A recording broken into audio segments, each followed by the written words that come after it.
Hello everyone and welcome to Norristown Area High School. Today's site for RCTV's presentation of your Spring-Ford Rams taking on the Norristown Eagles. I'm Ray Dunn, joined by newcomer Colin Covington. Colin, tell us a little about yourself. I'm a senior at Spring-Ford High School. This is my first game announcing, and I'm just excited to get up in the booth and see what this game has to offer. Well, Colin joins us just in time for PAC conference play to start. We got a big Liberty Division matchup coming today. Tell me a little bit about what we can expect from Spring-Ford coming off a huge win against Exeter. Coming off of a huge win, Spring-Ford just really wants to set the tone. They're coming into conference play. They got some big games, and it's really important to get a good stride into it, establish the run game, and get TJ firing in the pocket. So that sounds good. If Spring-Ford could do that, they'll be in good shape today. But the opposition, Norristown, what do you think we're going to see from them today? Things to expect from Norristown. They often don't throw the ball deep. They're a team that really likes to establish the run game with their speeding running back, and they really like to run slants up the middle to try to break loose some of their wide receivers. All right, sounds good. Colin, we'll be right back to give you the final PAC game of the weekend here on Saturday afternoon at Norristown High School. It's the Rams and Eagles on RCTV. Hello everyone and welcome back here at Norristown Area High School. We have the Norristown Eagles taking on the Spring-Ford Rams in some Saturday afternoon PAC football. I'm Ray Dunn, joined by Colin Covington. Colin, what are you expecting in this game? Things to expect in this game, you're really just looking for which team can get out to a good start. It's really a matter of setting the tone and seeing who can really get things rolling. Last week, the Rams, we talked about it in the open, had a big game, specifically a big game for Justin DeFrancesco. 245 yards, seventh most all time in Spring-Ford history. He will be back there to receive for Spring-Ford. What are you looking for from him in this game? I'm looking for DeFran to just follow up what he did. Justin DeFrancesco had a historic game last week, and he really can hope to build on this when it comes into conference play. It's a really pivotal point of this team in order to do that. All right, as we get lined up for this kickoff, a lot of games happened last night. Standings in the PAC beginning to take shape. And now we'll get the open of conference play for the Rams here at Norristown. Start with the squib right here. And it'll be returned there by, I believe, Tyler Edwards. Gets it out, be tripped up about the 29-yard line. That's where the Rams offense will begin this one, led by senior quarterback TJ Pergine. Good starting field position to get the first drive going, and just hoping to build on things in order to get the game going. Absolutely. The Rams will come out with 4 receivers, 2 to each side. DeFrancesco in the backfield, and of course Pergine in the gun.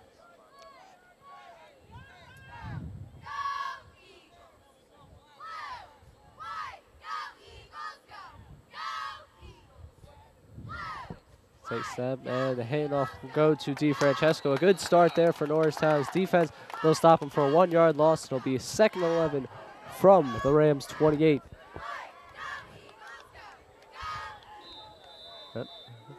Hurrying up right here. Get going quickly today, a warm afternoon. TJ with the hard count draws the... They are going to get him for a neutral zone infraction right there. So everything they got on that stop should be moved up 5 yards. A little hesitant to move the chains. Yeah, here we go. We'll now have 2nd and 6 from the 33, excuse me, of the Rams. Good work by TJ right there early on. Drawing them off. Takes the snap. This time he's going to fake it to DeFrancesco on the run. Fires, it is caught. The far sideline. Colby Goldsmith over there making a catch, and that'll be a first down for the Rams. Complete for the Rams. First down.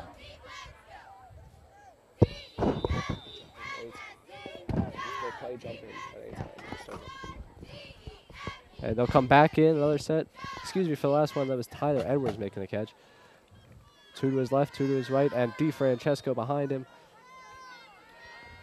Pergine in the gun, first down, takes the snap. This time it will go back to DeFrancesco, and once again, it's Norristown's defensive front holding. They got him for no gain right there.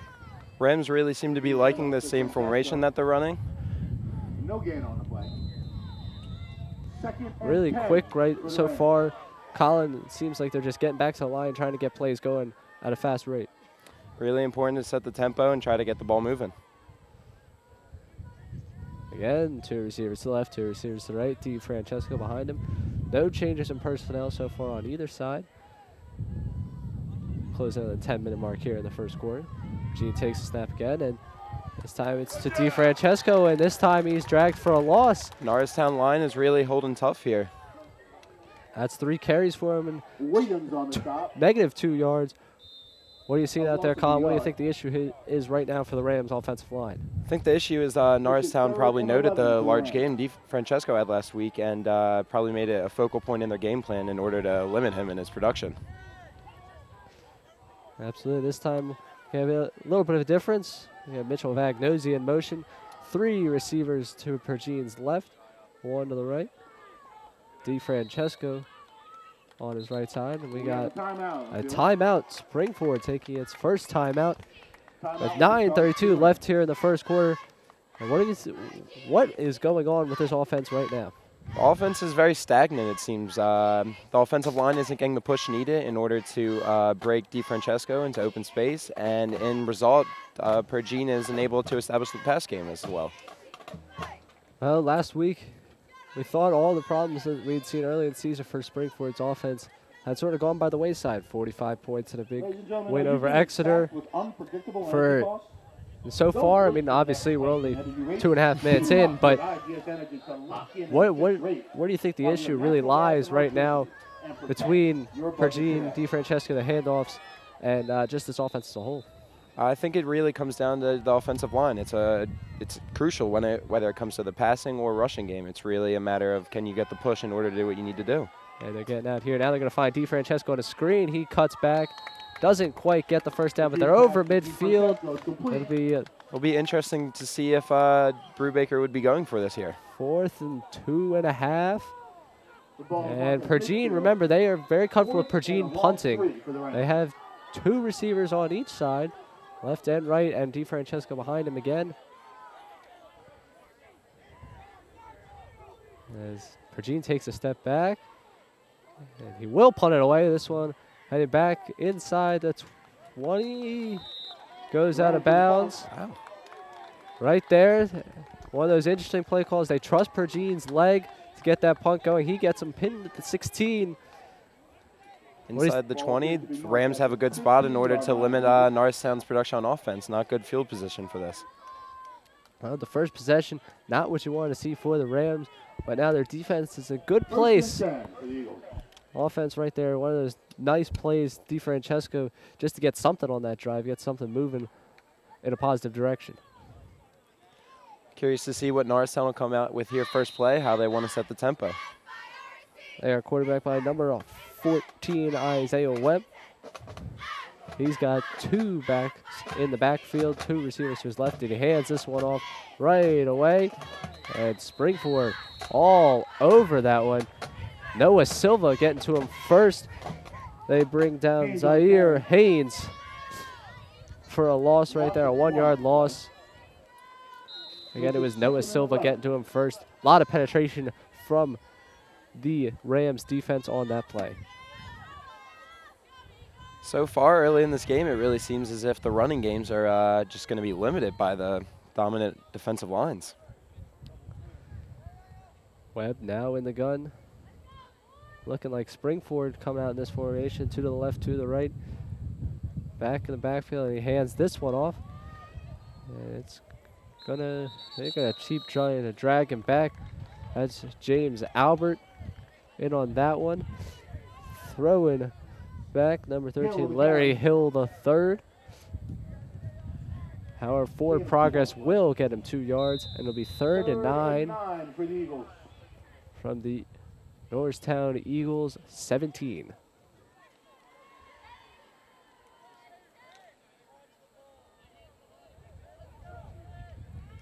They're coming out with 3 receivers on the left, 1 all the way down, lone on the right.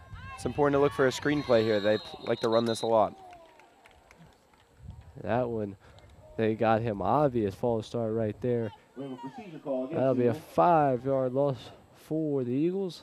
Third and Backing long. on up, 3rd and 14. The Eagles are assessed Now 5-yard they're penalty.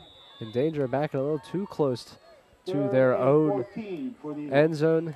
Don't want to keep losing field position like that. Even with a good punt in high school, probably only put it up near the Rams 40. Leaves the Rams with good field position to start it off if they're able to hold.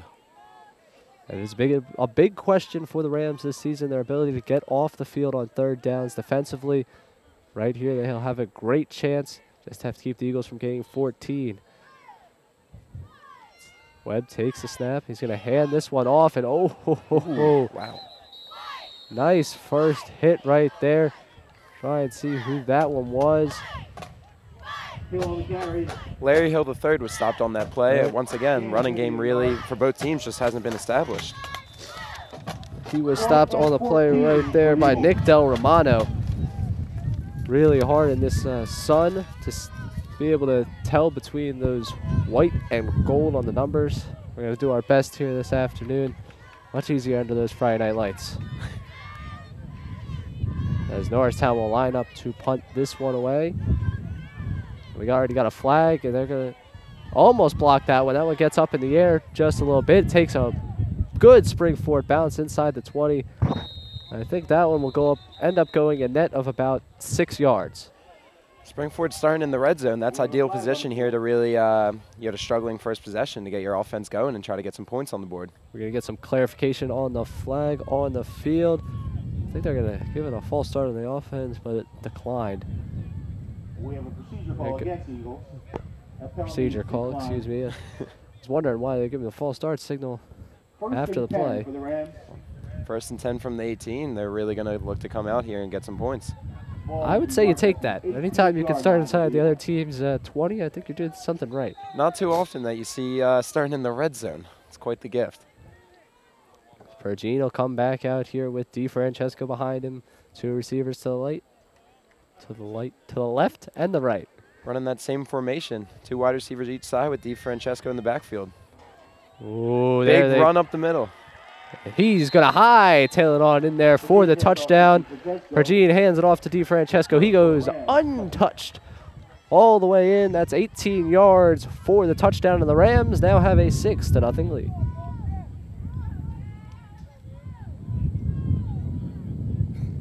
We will line up for the extra point here. David Gingilio, the long snapper. Mitchell Vagnosi to hold. Taylor Smith to try and knock this one through.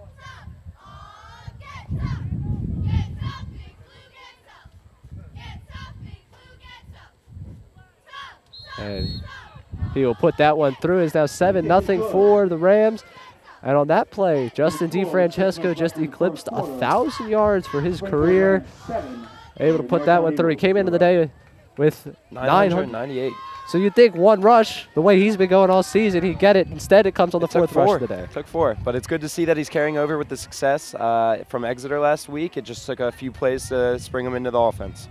Some other teams, last year, Justin DeFrancesco would be one of the top backs. He was actually the matchup against Norristown last year at home.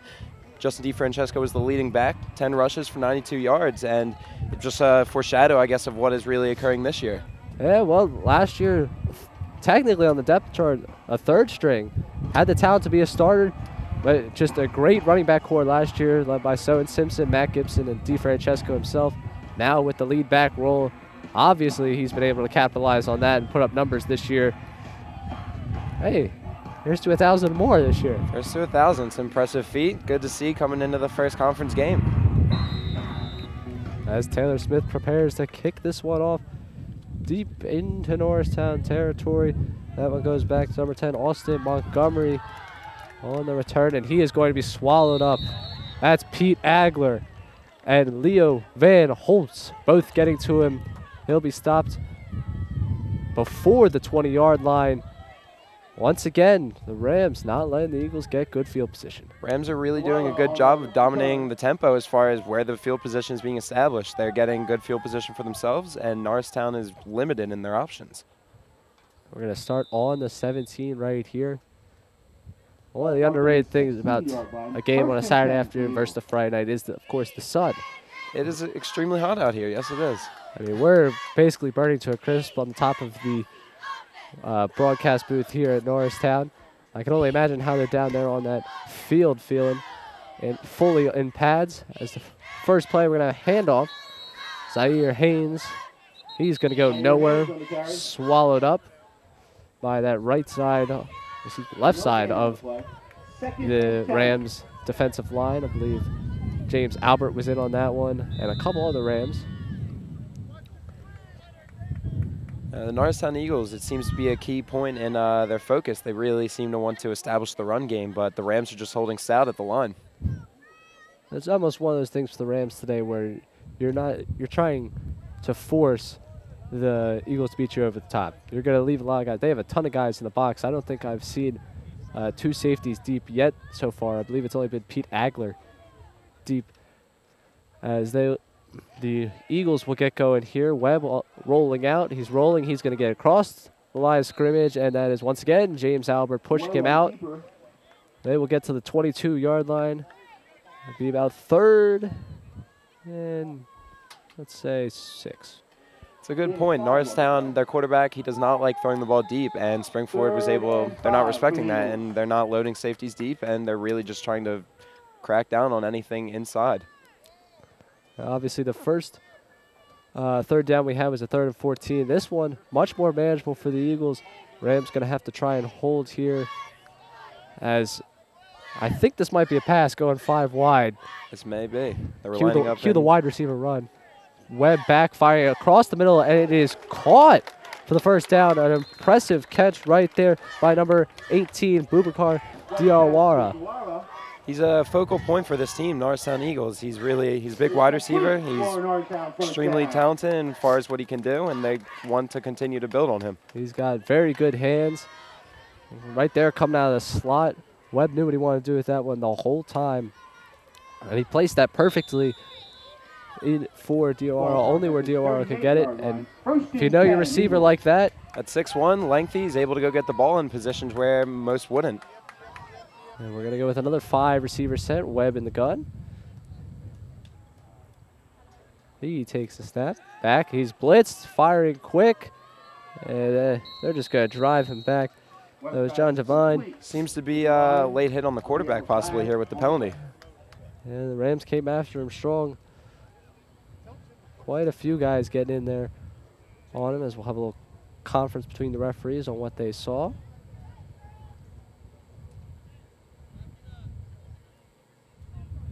Oh, not the case. This will go against Norristown.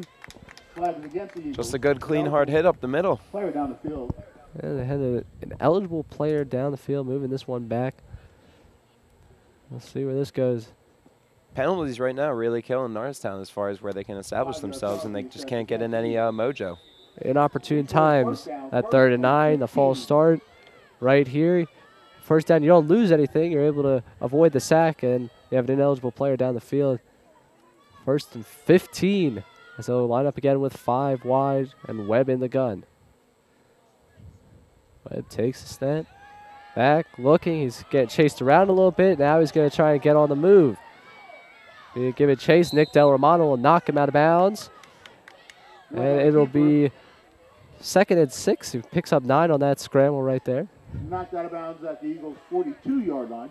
The ability when things break down in the pocket to have a versatile quarterback is really important at times, and he showed that there. He was able to turn a play in which otherwise seemed lost and turn it into a 4-yard gain. And we've seen that this year on the other side of the football with the Rams. TJ Pergine, really a quarterback that can use his legs, move around, and while we haven't seen Webb throw on the run yet, just being able to move around the pocket instead of just being stuck there changes the entire way you can run an offense.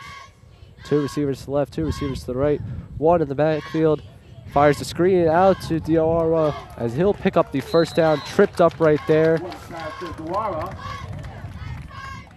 That is his second catch of the day, and a first down.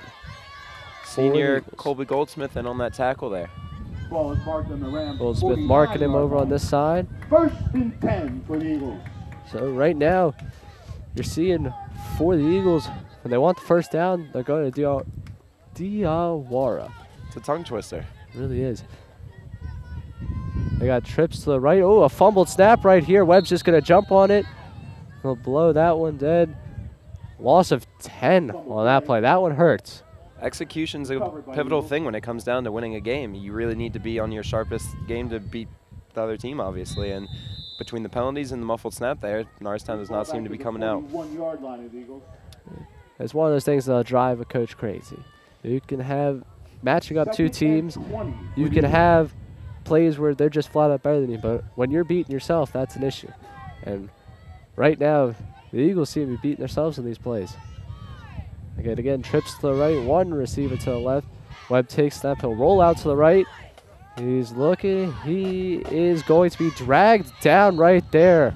A man tackle. I believe that is Nick Del Romano again.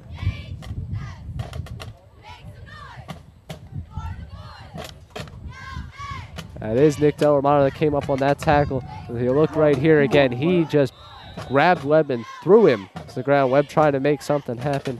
He could not. 3rd and 22 for the Eagles. The 3rd and 22. 3rd and long, it's really killing them as far as establishing what they want to do. I think on this one we're going to see the Rams roll out with 2 deep safeties here. Try and drop back into the zone, not let anything go over their heads, come up and stop them short, get their offense back on the field. 3 receivers to the left, 1 to the right. Webb in the gun, takes the snap. He's under pressure, looking to set up a screen. That's Diawara. Diawara, he's on the run, he's moving, and he'll be stopped just short of the first down line. I'm struggling over here. Boubacar, along with his size, seems to have great speed in hands. He was able to get the ball and cut up and have good field vision in order to move a seamlessly lost play into a game. One of the things about dropping into his own like that, you have those little crevices right there. Guys getting upfield, getting blocks. Now we have a crucial 4th and 2 It's the type here of play for Norristown. to drive a defensive coordinator crazy. It's really principle. It's 3rd and, I believe it was 28 or 30. Big gains are just something that you're not looking for. It was 3rd and 22 down there. Ball to go, and the scoreboard both messing with us right here. But I believe that was a 4th and 22, right, or 3rd and 22. Pick up a 20 right there by Diawara.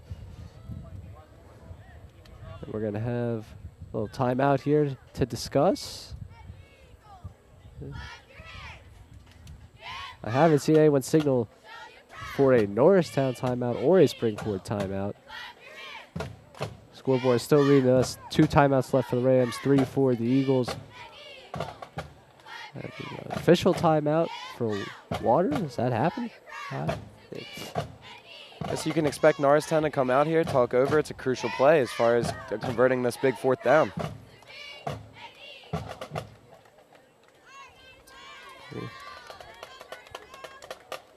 They're going to come out for this 4th and 2.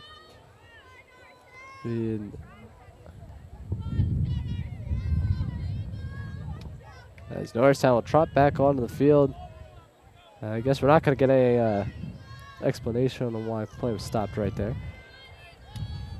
Maybe they just expect us to figure that out. They think I'm smarter than I am or something like that. I'm kind of insulted right now. Pay attention for Boubacar Diawara here, looking to spring him because they've been utilizing him on this drive in order to go down the field. They're doing a little clock correction here, dropping it to 1:41 before we get a play. Plenty of time now for Webb and the Norristown coaches to think of something, as they will come out for this 4th and 2.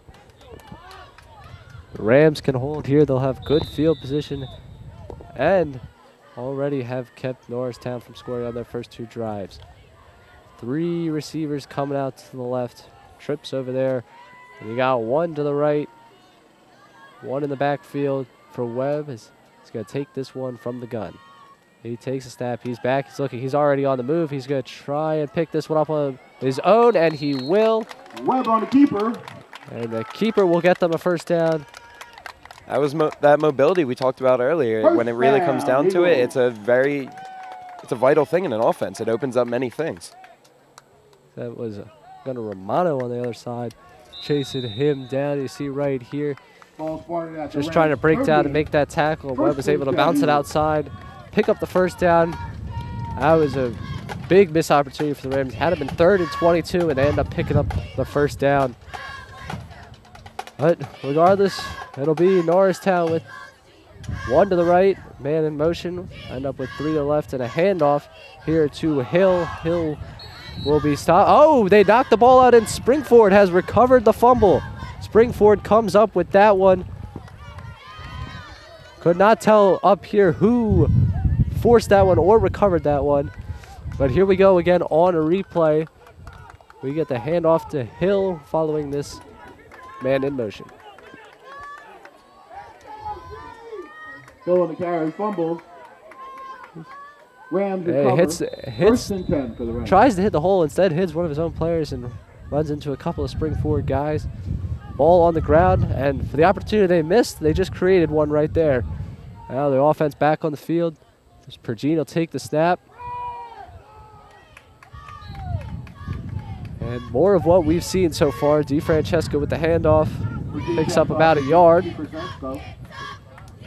Now 5 carries on the day, just under 20. 2nd and 9. Rams moving fast on offense. So fast, Colin can't get a word in. Really can. Rams coming out in the same formation, however, like 2 wide receivers each side with DeFrancesco in the backfield. Really seem to like this personnel group. He's going to fake the handoff now. Oh, he's going to run for his own. He's got a little bit of space, and he's going to get up for the first down. Rams right there. Lull him to sleep a little bit. Oh, DeFrancesco. Instead, this time it's Pergine. Can't sleep on TJ Pergine's mobility. He's a versatile quarterback. He has the ability to throw the ball deep and to run the ball when the pocket breaks down. Ball is marked at the Rams 49-yard line. Close in on midfield. Same group of guys, same formation. Pergine in the gun, barking out orders. As we close in at the end of the first quarter, just under 20 seconds. This time he fakes the handoff, ball on the ground. The ball is still loose, and that one will be picked up by Norristown. They're going to take over with 11 seconds left in the first quarter. The fake handoff between Pergine and DeFrancesco goes awry. And now Norristown with great field position. Huge play for the Eagles there. They really have the momentum shifted back in their favor after a big blow as far as getting that first down on 3rd and long, and looking to build on offense, finally establish something, and they had a little bit of a go in last drive. Right there, we've gotten a lot of that so far. Just really work, either it's been a fake handoff or a handoff. The Rams diversifying on offense really hasn't happened yet, in my eyes. What have you seen out there, Colin? Basically, like you said, they're bringing out the same personnel, and it's I guess they're really liking it, but it's a matter of execution, like we said earlier, and both teams have a few minor mistakes in which are plaguing them in their production. Oh, right there. David Giangilio grabbed the back of Haynes' jersey and just would not let go, dragging him to the ground. 2nd and 10, as we will close out the first quarter. We're going to take one more look at that last one right here. Your score after the first quarter: Spring-Ford Rams 7. Haynes just your gets Norristown it. Eagles 0. That's some manpower right there. That's Fantastic tackle. someone who spent some time in the gym. Well, we're through 1 quarter of play now. Colin, what have you seen on the field? What would you change? Things I would change, as far as defense for the Rams, I think they're doing a great job, minus that one 3rd and long in which they enabled Norristown to set up better field position for a short 4th down. But the offense, I think some different looks would be important. It's been a lot of the same steady diet of Justin DeFrancesco in the middle. I'd like to see maybe a deep shot be established for Pergine to get going. Absolutely. Now, while we have some time, last night there was some action in the Pac Liberty division. You actually were on hand at one of those games. I was. I went to the PVO and JR game, and it was a big game for OJR. They 4-0. They had a lot of momentum coming into it. They really thought they were a team that could make some noise in the Pac this year. However, Perkiomen Valley, great effort on defense as far as what they did. They really limited OJR. They didn't have a completed pass until nearly the end of the first quarter. They just couldn't really establish what they wanted. 27-0 the final there. Perkiomen Valley getting a win at home. Of course, we'll see Perkiomen Valley and OJR in October as part of the Rams Liberty Division schedule. But back to this game, we got Norristown starting out the second quarter. Webb in the gun, firing, completing his first pass.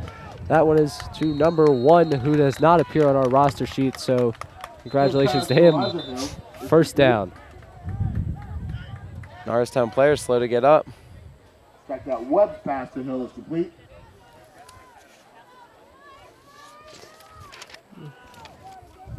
That was number 54, Hassan Fofana. Gives the Eagles a first down. And he is back down on the ground. All of our rosters brought to you by Max Preps. And of course, the great printer in Spring-Ford Media Center. We're going to take this one to a break right here. Hit you with the commercial break as Norristown tends their player here on RCTV's coverage of Spring-Ford football. Morning, Gary. We are GetSchooled.com. You want a college education, don't you? You know you do. That's why we're here. We're free and here to guide you through every step of the way, starting with attendance. Gary, financial aid forms.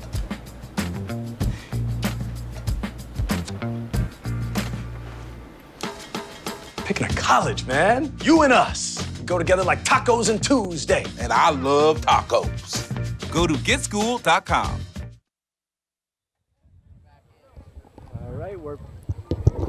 All right, we're back here for action. Just had a great struggle with the wind up here as far as knocking our rosters over. I know. We're complaining about the heat, and they bring us some wind, and now we got to complain about that too.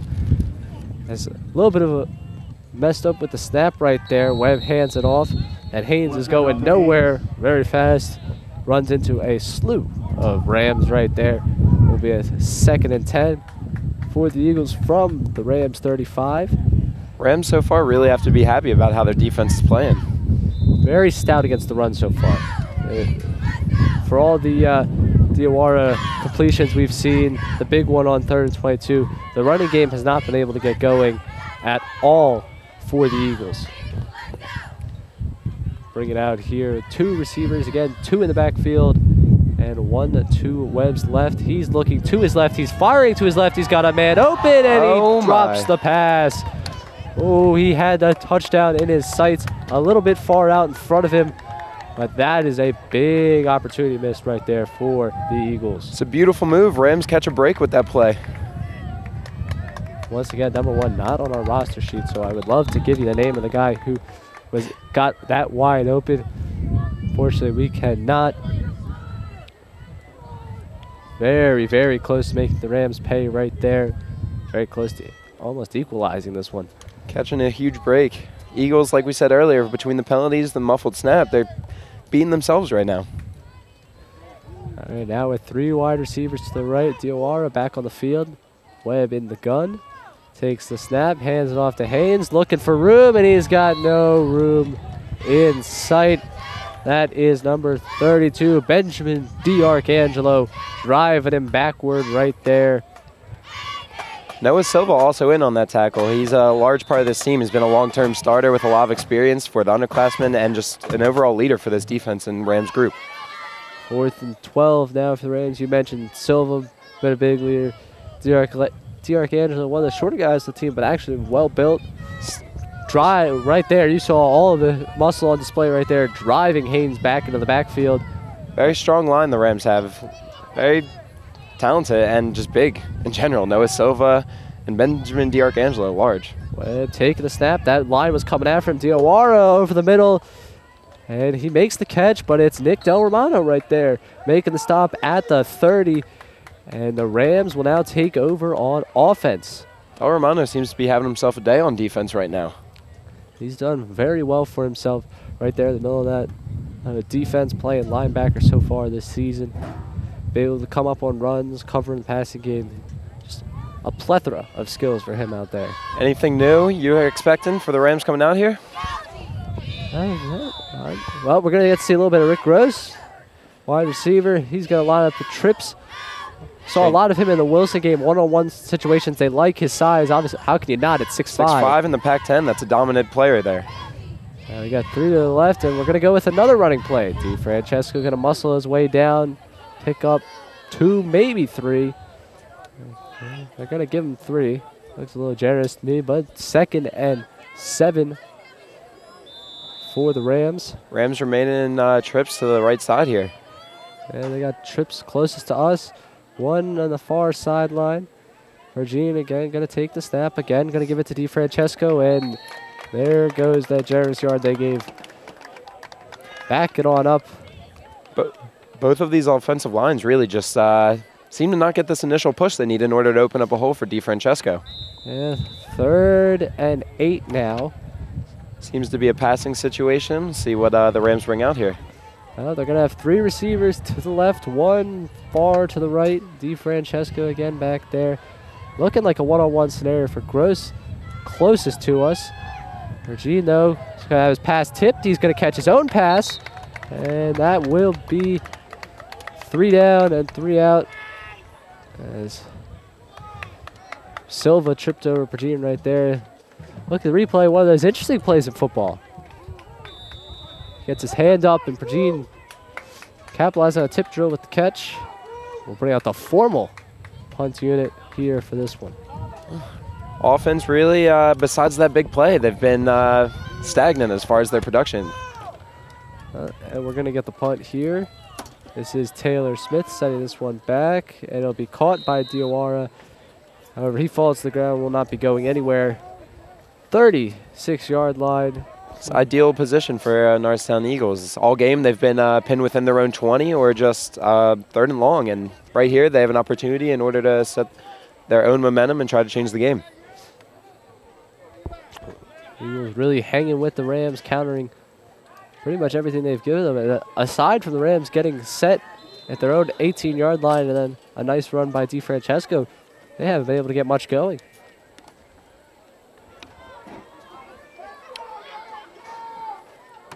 As the Eagles come out with 3 wide receivers to Webb's right, 1 to his left. He'll take it, hand it on off.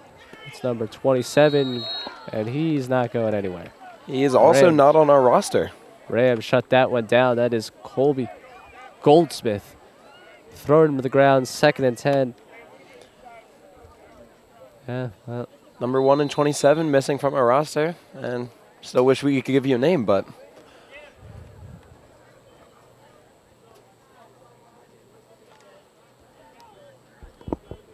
we're going to once again have Webb in the gun, 27 to his right. 3 receivers also to his right, and then 1 to his left. Webb will take the snap, looking back, firing at Diawara on a screen. He's going to try and get loose. Oh, he can't. Nowhere to go. Absolutely nowhere to go. Colt Trogger was the original one getting after him right there. Knocking it back. We have a flag on the field. They're really trying to spring Bubkar Diawara right now into just downfield. He seems to be a catalyst on this offense. And we're going to have the penalty. The penalty will be declined by the Rams. We're going to get a hold on that last play. We have a We're going to holding get call 3rd and 9. Penalty is declined. Coach Breebreaker going to trust his defense right here to make a stop.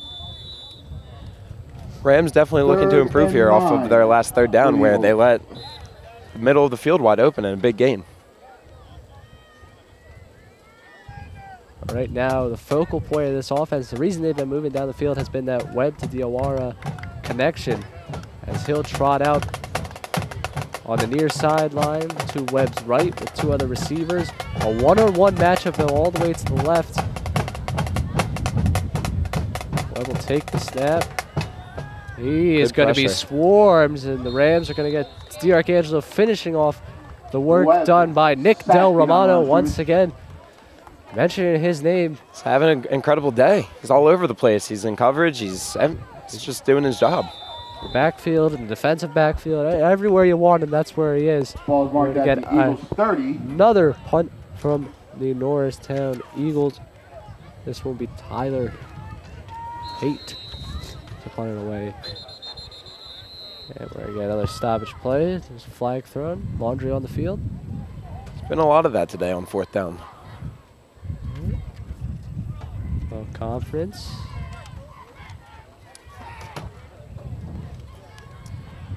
Got Angro lined up to receive this punt. There we go. I see the yellow flag We now. have a dead ball penalty against the Rams. Wonder what this call could be. Rams going to be penalized.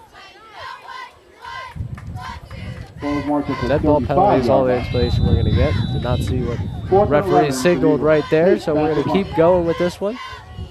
Angro back to return. They fumble upon. Now Tate's going to go on the run, and he's taken down. Crucial play right here. Colby Goldsmith making sure he can't escape. Tate is sacked. And now Spring-Ford will start for the second time inside their own, inside Norristown's 30-yard line. This is prime position in order to fix what's been going on offense. 25-yard line. First and 10 All right, for the we Rams. can break that description down inside their own 25-yard line. Thought he might tackle with 26.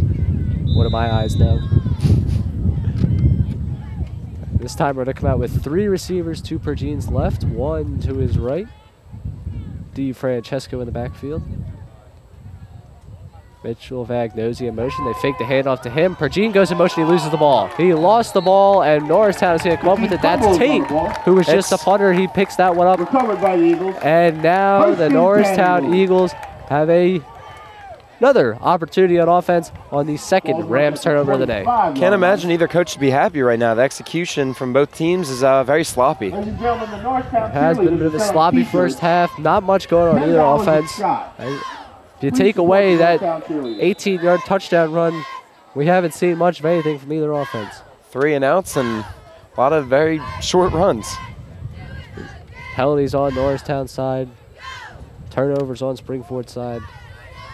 Said it before. Let's see if Norristown comes out with anything different to improve upon on what they've been doing. 2 to the right, 1 to the left, 2 in the backfield for Webb as he takes it. He's back. He's looking. He's hit as he throws by his own guy. But doesn't matter. Number 1 once again going up for that one. Could not come down. Great breakup in vision by DiFrancesco there to make that play. DiFrancesco over there.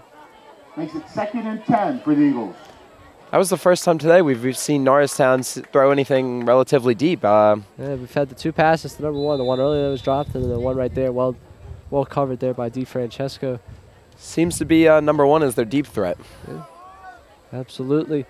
And you can attest to this so far. The running game for them has not been ideal. It has not. Definitely not what they wanted to achieve coming out with their game plan. Man in motion. They're going to try and hit him on the screen. Yeah, that was read by Colby Goldsmith. He saw that one coming from a mile away. Nick Del Romano finishes that one off. Goldsmith and Del Romano have been all over the place on defense today. Hill loses a yard. Maybe gets him back to this line of scrimmage. No, he does lose him a yard. 3rd and 11. 3rd and 11 for the Eagles. And Another big 3rd down coming up. Norristown has not had ideal position for their 3rd downs, and it's plagued them as far as their ability to convert. And I think we're going to get an official timeout We have a timeout. here from Time on the field is charged. Norristown. The Norristown will take their first time out of the half. Try and figure out what to do on this 3rd and 11. 3 for 15. All right, Colin, Sale ends you have just been named September coach of 22nd. Norristown Eagles for a minute. What are you minute. doing on this play? which You get was this play and that's yesterday. it. But I This think play you have right some more here, shots, so I'm going to be please running support slants to the middle. your I'm going to Norristown have some cheerleaders. crossing patterns, and I'm going to try to get Bubakar in the open field. He really seems to be what is their locomotive in a way. They're going on offense. Absolutely, one of their big 3rd down threats. I think they would really enjoy it if Bubakar Diawara open across the field. Definitely not going for a run here as it's 3rd and 11, it's long, and I don't know if they've gotten more than 5 yards on a run today yet. Maybe that's what you think. A little draw play. Some trickery, never know. As they'll get lined up. 3 to the right, 1 to the left. Relative to Webb. 1 in the backfield. Webb takes a snap. He's back. He's looking. They did have Diawara running across the field. And that one, I don't even know if that was completed. Norristown there either attempted or faked the show of that screen they like to run where they line up 3 on the right side and put 1 through the seam. Tried to get that one to Kadrian Hill. They're going to get, no, now they're going to wave that one off. Looks like it hit the ground. Originally, they moved up the football to signify there was a completion, but now... And another 4th down, Ray. Another. It's been interesting so far for the punting 4th unit and 11 for the of the Eagles. Barely got one off, and then the fumble. So here's Tate again, trying his 3rd punt of the afternoon. Better snap. Blocked Blocked. punt. It's blocked. The Rams going to get on top of that one. They're going to start moving, and they're going to push him on into the end zone. Punt is blocked by And we're going to get a the Rams flag. and rush for a touchdown, but we have a flag. That was some definite power right there. Some weight room. Yeah, that's the springtime weight rooms coming in, pushing people.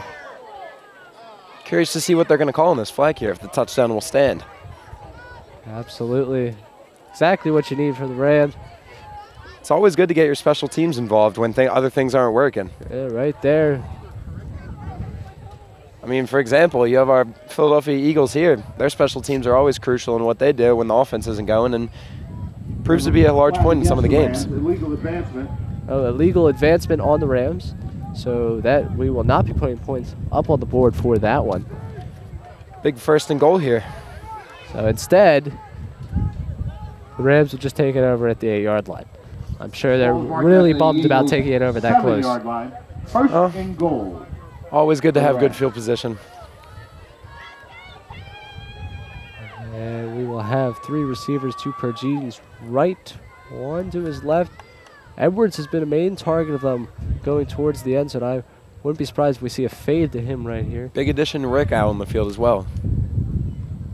And instead, they're going to roll out to the other side. Pergene looking behind him. This pass is tipped. A flag is thrown. And incomplete. Pergene's pass is incomplete.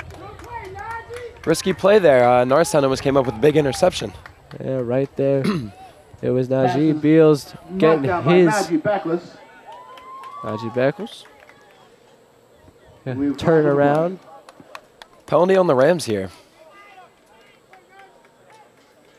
They're going to get the Rams. Going to back them up here.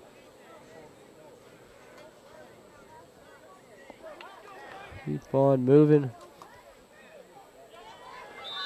Never like to have a penalty where you get that good field position. Absolutely. Marching back 5 yards. But we will still have 1st down. 3 to Pergene's right, 1 to his left again. Edwards with the one-on-one matchup on his left. DeFrancesco in the backfield. As Pergene takes the snap. He's looking, he fires DeFrancesco with room to run. Francesco gonna dive. Does he have it? He does. Rams touchdown. Touchdown for the Rams. It is now 13-0. Play design right there. Get DeFrancesco into open space. That was a great call right there. Really running DeFrancesco in open space and let him do his thing. Oh, right there. The Rams getting what they need.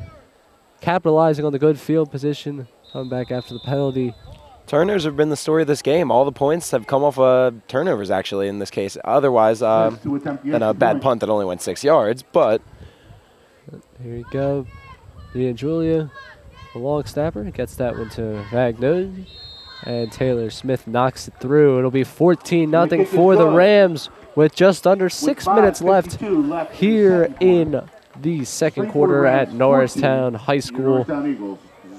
let's see Norristown's response here. Another obstacle that they're going to have to overcome in order if they want to get back in this. Just a reminder, the JV game on Monday at Spring-Ford, we have a time change.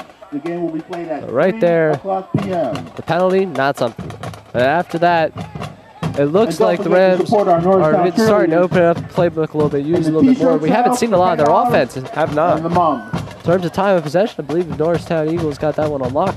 Not ideal to have that penalty, but good thing that they capitalized and overcame that with the touchdown right there to DeFrancesco. Second on the day as well. Absolutely. Now, if you're curious as to what you're seeing for the Rams and you want to find out Coach Brubaker's thoughts on this, Colin, we run a fantastic program here at Spring-Ford. It's called the Gridiron.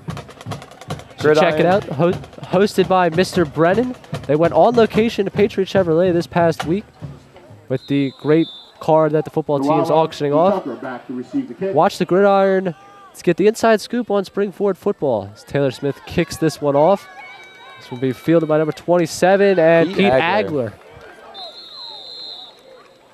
Rams special teams have been fantastic today. Agler, one of those interesting stories. Started this season at quarterback. They moved him to safety. Has found some great success back there. Now on the special teams, one of the fastest guys on the team, quick to get down there and stop that play. On Norristown side now, you're down 2 touchdowns. You still got over five minutes, close to 6 minutes left in this half.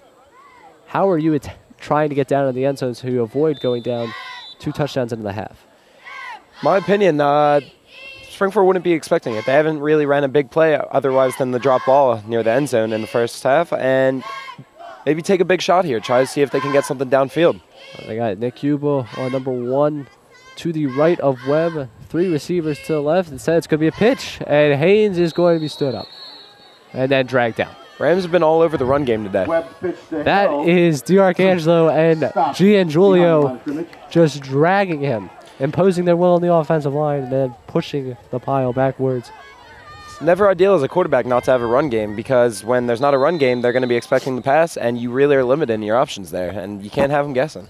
Absolutely. When you're down 14, the pass game starts to become a more viable option, but you always want to be able to turn back to that running game. 16 for the Eagles. So we'll get a 2nd and 16. This time, they're going to go 5 wide.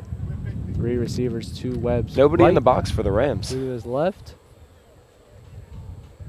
No safety deep, and Webb fumbles it. He's going to have to jump on top of that one.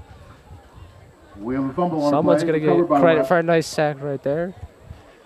At least the tackle for loss right there. It's another big play. It's just you really can't establish what you need to do when you're making mistakes like that.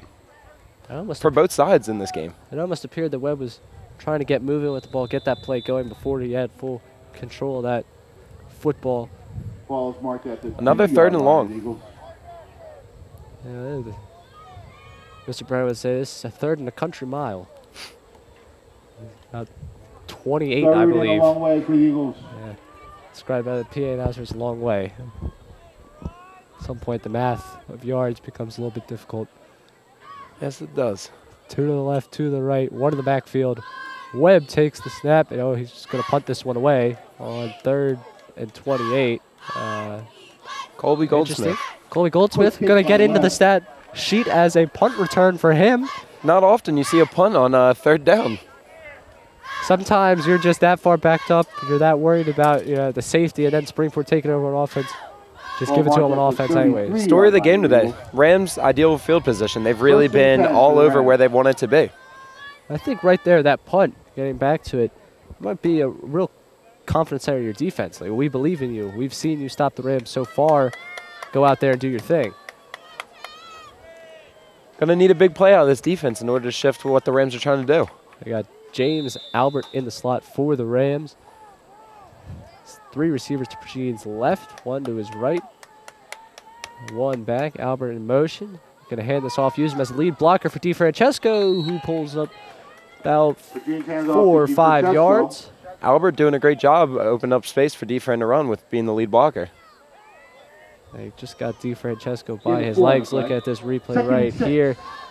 He just got him by his legs, and he was taken down from above. No more space, he would have been able to break away. Similar play right here, and he will break away.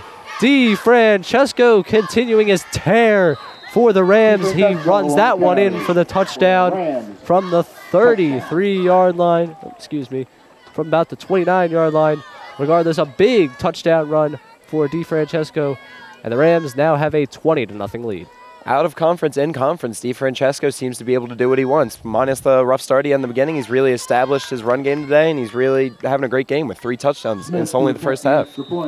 It shows how much Coach Brubaker really believes in DiFrancesco.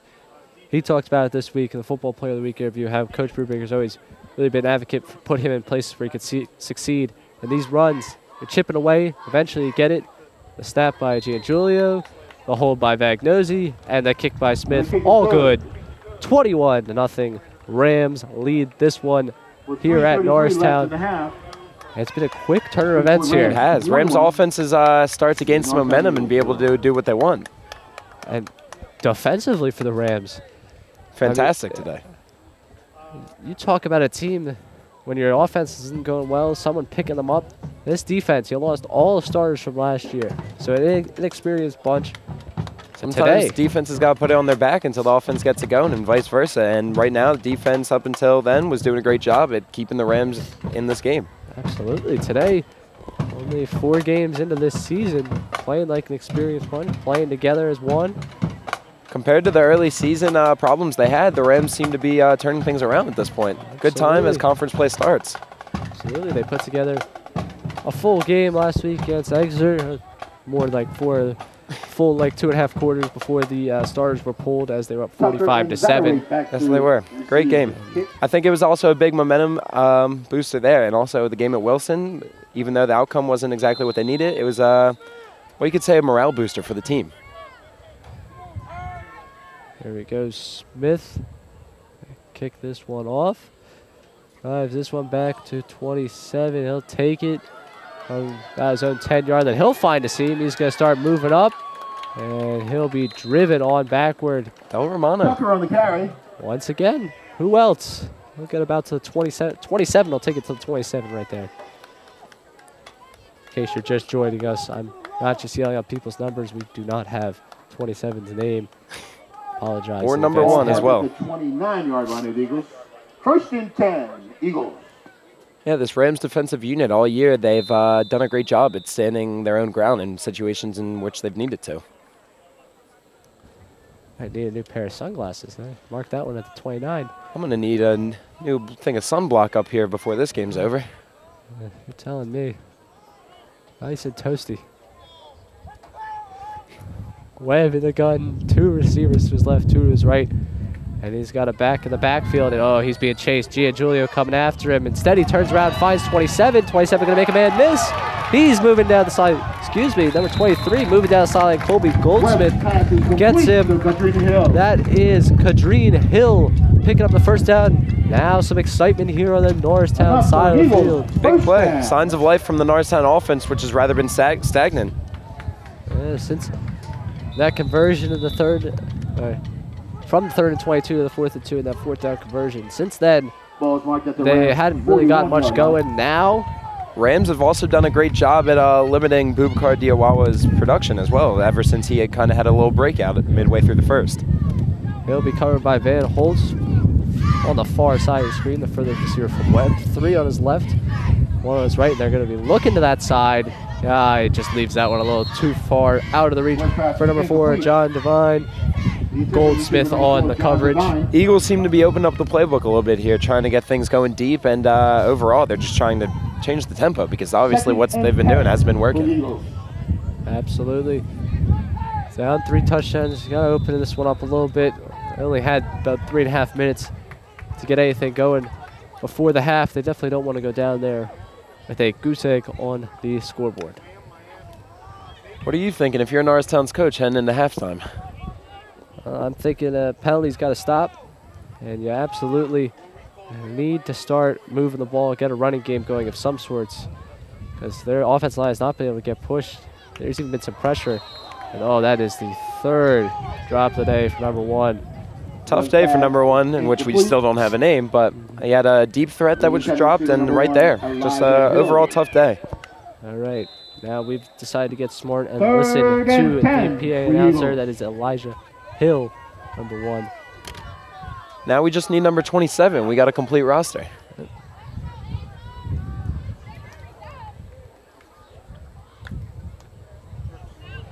And come out 2nd and 10. Hill, the only receiver to Webb's right. 3 to his left, 1 in the backfield. He's in the gun. He takes a snap, hands it off to Haynes. Haynes going to get moving. Haynes going to try and drag a couple defenders. Instead, James Albert and Nick Yuba come together on that tackle. A few positive signs for Norristown on this drive. They finally got a positive run play going, and they had a big gain down the field while Webb escaped the pocket. And now we're going to get a Spring-Ford timeout with 2:40 left. And this one will probably be just Coach Brubaker trying to take a timeout to give his offense a little bit of time before the half comes. We have a timeout on the field. Timeout charge to the Rams. As sign says down there, 4th down. Beautiful day for some Saturday football here, though. Not a cloud in the sky, and it's hot, but it's got a nice breeze to it as our papers are trying to escape us. Yes, absolutely. Honestly, I felt like I was on a drive to a Phillies game with the heat today, but I thought I was on a drive to the Phillies game with the traffic as well. I think because of a downed tree, there was about a 20-minute backup, which is always wonderful. Absolutely. Nothing like sitting in traffic. Nothing like King of Prussia and Tri-County area traffic. Beautiful. Absolutely beautiful. You know where else there's been a lot of traffic? In that Norristown Eagles backfield. And that's what we call a segue. As we're back here for 4th and 8 for the Norristown Eagles. 2 wide receivers to his right and 3 to his left. Webb in the gun. He takes a snap. He's back looking. Rams going to try and get some pressure. Instead, Diawara reaching. Does he have it? Yes, he does. A first down for the Eagles. It's Goldsmith. It's Albert. Both coming in. Try and stop that one. Diawara again, though. When they need the conversions, he's the man they're going to. I'm sure going into halftime approaching soon, this is a very positive thing for the Eagles to go in there with and say that they were able to establish what they wanted and continue it in the second half, as they're really going to need to. Absolutely. First down. At the Rams 27. Just over 2 minutes to play. 3 receivers to his left. Diawara, single coverage over there. Instead, Webb's going to try and fake it. Oh, boy. That one not working out. That's Albert busting through the line, shutting that one down. Let's take one more look at this one. Albert just coming flying through there, disregards the block, and grabs Webb from behind, drags him to the ground. Seems to be a timeout on the field here. We have a timeout. Great response by the Rams. Norristown's really been moving the ball, and that's a play right there that'll kill the momentum that Norristown had going. Sacked with unpredictable energy costs? Don't wait for the next spike. Both teams now with only one timeout after Norristown's timeout. 1 minute and 56 seconds. Norristown in their timeout definitely just going to look to get something going on offense. 2nd and 16. You got this far. How demoralizing would it be if you don't get any points on the board? It'd be really a punch in the face at this point. All day they've been struggling to move the ball. They're finally getting some positive gain, and it's crucial that they want to capitalize right now if they can. Absolutely. We're going to have another 5 receiver set. So they will take the ball from the Rams. 33 coming out of the timeout. Webb, a few yards back in the gun. Again, no one deep for the Rams. Try and overload this line as they are coming on a blitz, and no shot there. Webb knew someone was head over the middle and just threw that one. Pressure up the middle really disrupts what the quarterback's trying to do, and in result, he had to rush the pass.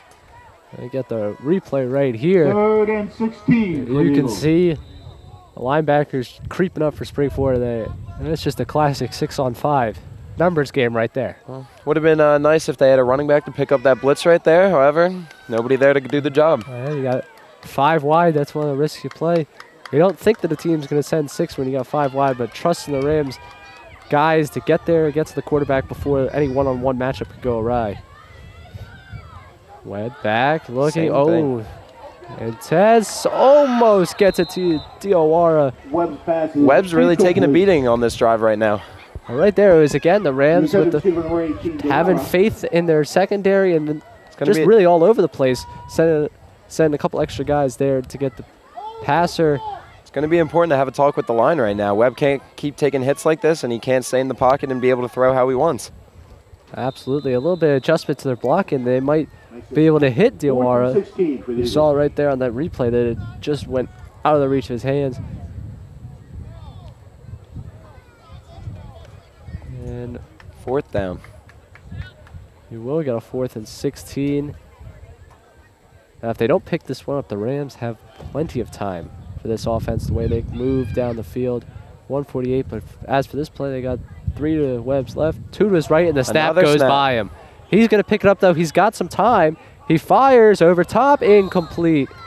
Pete Agler was over there Pass is incomplete. Also, Colby Goldsmith back there, but at the end of the day, it was just Webb. It's really been a reoccurring theme. I guess communication in between the center and quarterback. Look at this one again. Snap just nowhere close to where Webb needs Really it. goes askew there. And it almost seemed as if Webb panicked a little bit. He kind of stepped up and just tried to find somebody in the crowd that. Not a bad throw downfield, just nobody around it. Yeah, I didn't think anyone there would favor, any outcome right there would favor him. Trying to figure out what's going on. Sure, the Norristown coach going into halftime is really going to have a talk with getting the snap off. Yep, absolutely. 1:42 left here. The Rams, chance to put themselves up by a little bit more before we head to halftime. Pergene gets the snap. He's back. He's looking deep. He's got a man. That one is caught. Oh, he breaks a tackle, and he's going to run on into the end zone. I'm going to say Dante Banani, the sophomore. His first touchdown. Banani right now as a sophomore starter, he is really on pace to do some great things. He could show up in a record book because really he's having a great year already and extending on it right there with that large play. Number 10 and number 18 look the same, so if that was Tyler Edwards as they announced here in the PA, I apologize to Tyler. Looked like a 10 for us. Up here, a little hard to see with the white on gold. Absolutely, we need Gia and Julia. The snap, Magnosi the hold, and Smith kicks it on through, and well, that took all of 12 seconds. It's also a good thing to see earlier in the season, kicking in the field goal, making them at any point was actually a struggle, and it seems to be now that they're getting things going and it's trending upwards. Smith definitely settled into a rhythm. Wow, that was a quick turn of events. We had Norristown driving, about to really put the first points of the game on the board, and within 3 plays, they move back. They don't get anything going, and then the snap goes way out of the way, and the Rams take over. Tell you what, I'm really curious to see how the second half shapes out after this and how Norristown's going to respond. And I'm guessing Spring-Ford's going to have a steady run due to their lead and wanting to waste the clock. Absolutely. I'm also looking forward to some good sunburn showing up in the second half and some good food. Yeah, definitely. As Smith kicks this one off, knocking this one down, and this will be returned. 27 on the run. Yeah, 27 not going anywhere. Prime example of tackling right there. And that will shout you out if you turn your jersey. Tucker on the return.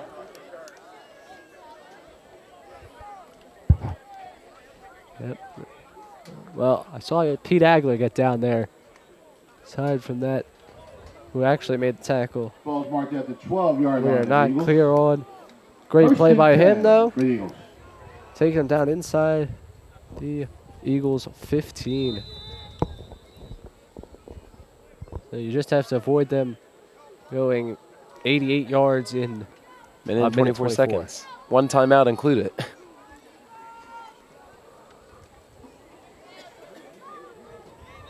See some safeties out here for the Rams. Having some people deep has not been the whole time. It's the first run look we've actually seen in a while out of Norristown. Haynes same story all day. Up the gut. He is met by Mark Schaefer. Schaefer just driving him back. Defensive tackle right there. 2nd and 9. Schaefer included. That defensive line, very big, very strong, and they've just been a dominant force today in the game. They're really able to cycle through guys. It's incredible how many guys they can plug in there and have success. Right now, you don't even see Noah Silva on the field. He's one of those great players they got on that line. So just the depth of that position, the way they've been able to revamp it after losing the starters last year. So we'll get another one. This will be a pass to Iwara. He'll get some space. He'll pick up a first down and some more. He's keeping going. He just keeps moving. One pass is complete to Agler will end up pushing him out, but it took quite a few Rams right there just to even get a hold of him. Man, running with a purpose right there. Look at this one more time. First and 10, Eagles. It's the screen. 1, 2, 3. Just dragging him along. 4. Pushes him out. I'll tell you what, one bright spot of Norristown today has been the play of Boubacar. He's really been a great player. We got 2 to the left, 2 to the right. And the handoff goes again to Haynes. Webb's handoff to Haynes. And There's that man again, Del Romano. absolutely, we have a Spring-Ford Gain of player a yard down. play. We have an Second injured and player 9. on the field. Ladies and gentlemen, get your 50-50 tickets ready at Trainers will half. come. We We're going to will look be at that play selecting one the more 50-50. time. Big play, just stopped from Del Romano, but We have $86 we to have be a collected. Rams and that player can be down. That collected is at the Albert. snack stand. 50-50 at the half. James Albert, the sophomore, big piece in the middle of that Rams defense. Having a nice season. The offensive end punched in a rushing touchdown against Chester. Never like to see this, never, especially when it's a big part of your defense. Absolutely not. This defense having a stellar day today. 20 seconds remain here before the end of the first half. He's up on his feet. He's going to get moving towards the sideline.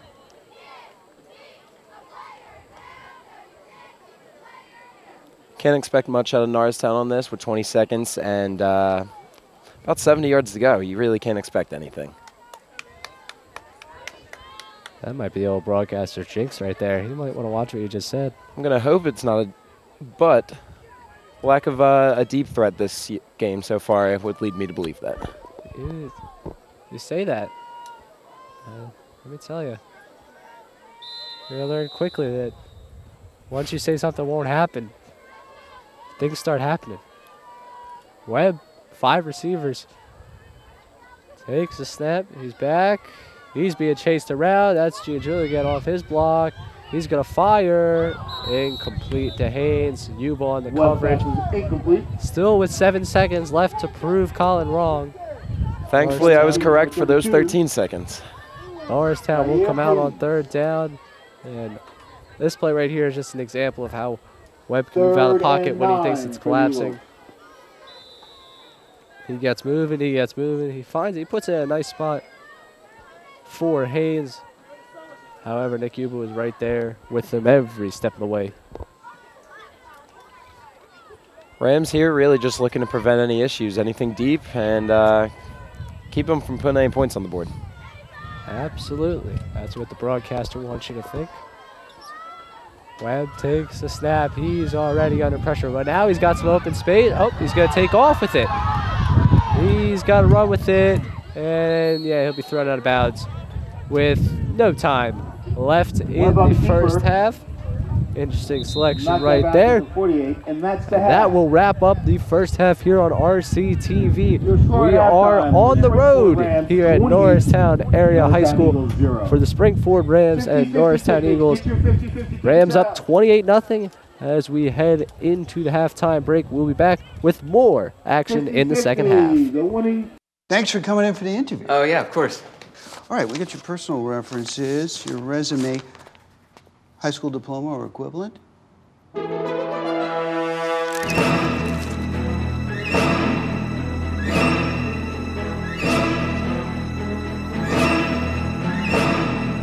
Skip the drama. Get your diploma. Yes, it's right there. Great. Take that first step towards a better future. Find free adult education classes at finishyourdiploma.org.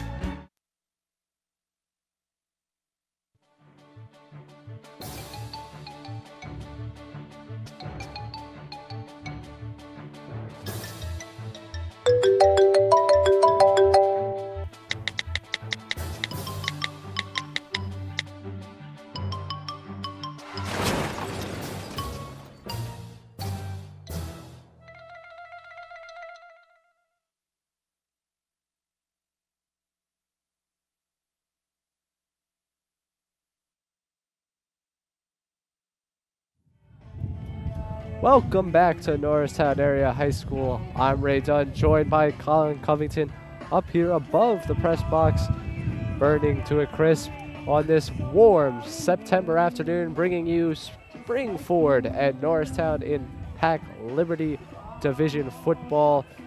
In that first half, the Rams jumped out to a 28-0 lead and just their 4th all-time meeting with the Norristown Eagles. What did you see in that one, Colin? What I saw in the first half is there was a lot of mistakes. They're left and right on both sides, actually, but the Rams were able to capitalize on the turnovers in their end. And in result, it's 28-0. It's a tilt in favor of the Rams, but we'll see what Norristown brings coming out of the half. Absolutely. We got some first half highlights running here. And a lot of DeFrancesco in these. Right here, bounces out for about a 30-yard run for a touchdown. He had 3 touchdowns. You got to see all of those. And then right here, just before the half, we're talking about a quick strike from the Rams. And TJ Pergine delivered a nice strike, and Dante Benani just breaking out of the tackle and taking that one to the house. So 28-0, we got the score. 3 Justin DeFrancesco touchdowns, 2 of them rushing, 1 of them receiving. Benani and Pergine account for the other. So Pergine with 2 passing touchdowns, bringing his season total up to 10. No regression from DeFrancesco following that big game in Exeter. Not quite 245 yards, but, I mean, 3 touchdowns in the first half. I think you can take that. I mean, I guess I'll accept 3 touchdowns in the first half. If we have to. If you're pulling my hair here, that'd be fine. Kind of like Todd Gurley the other night. If you own Justin DeFrancesco in your fantasy high school football league, you're winning this week. Yeah, you're having a good time. Now Taylor Smith lined up to kick this one off, to kick off this second half. The kick is away. It will be returned by the Eagles. Oh, he's got a lot of room. He's going to break out of the open field. He's going to break another tackle. He keeps cutting back and forth, closing down near midfield. That is Saphir Satterthwaite putting it up there, 49-yard line. If I'm Norristown, I'm thrilled by that play. Coming out of the half, you need something to boost the energy and just give your guys something to believe that they can do right now, and that's the type of play you need. Absolutely right there. Saphir Satterthwaite, huge start to the half. We will get to see this offense begin to take over, and false start. Just like that, a false start. 2 of them jumped. Well, it seems to be similar to the story of the first half with penalties, but too early to, I guess, write that away. Second quarter was better for penalties on both sides, better for execution on both sides, especially on Spring-Ford's end. Capitalize on a couple mistakes. 3 to the left, 1 to the right for Webb. Receiver in the backfield is going to go to Diawara. And a little bit out in front of him, but Diawara kicking himself right there for dropping that screen on first down. We're going to take a look at that one more time. Webb just gets a snap. It's one of those quick screen plays they've been running a lot today. Got too ahead of himself. Running down the field before he has the ball. Speaking of high school fantasy football, if you have the Rams defense right now, then you're in good shape as well. Absolutely. If that doesn't exist, I feel like we definitely should have put that into it. I think that should have been a thing. I would definitely beat Mr. Rothermel's team. As Webb takes the snap and goes about a yard. Bring up a 3rd and 14 for the Eagles. That front 4 for the Rams, no matter who's been in there. Dominant. Absolutely. Controlling the line of scrimmage.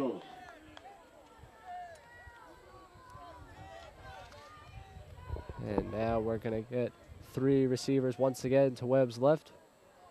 Number 1, Elijah Hill, all the way to his right.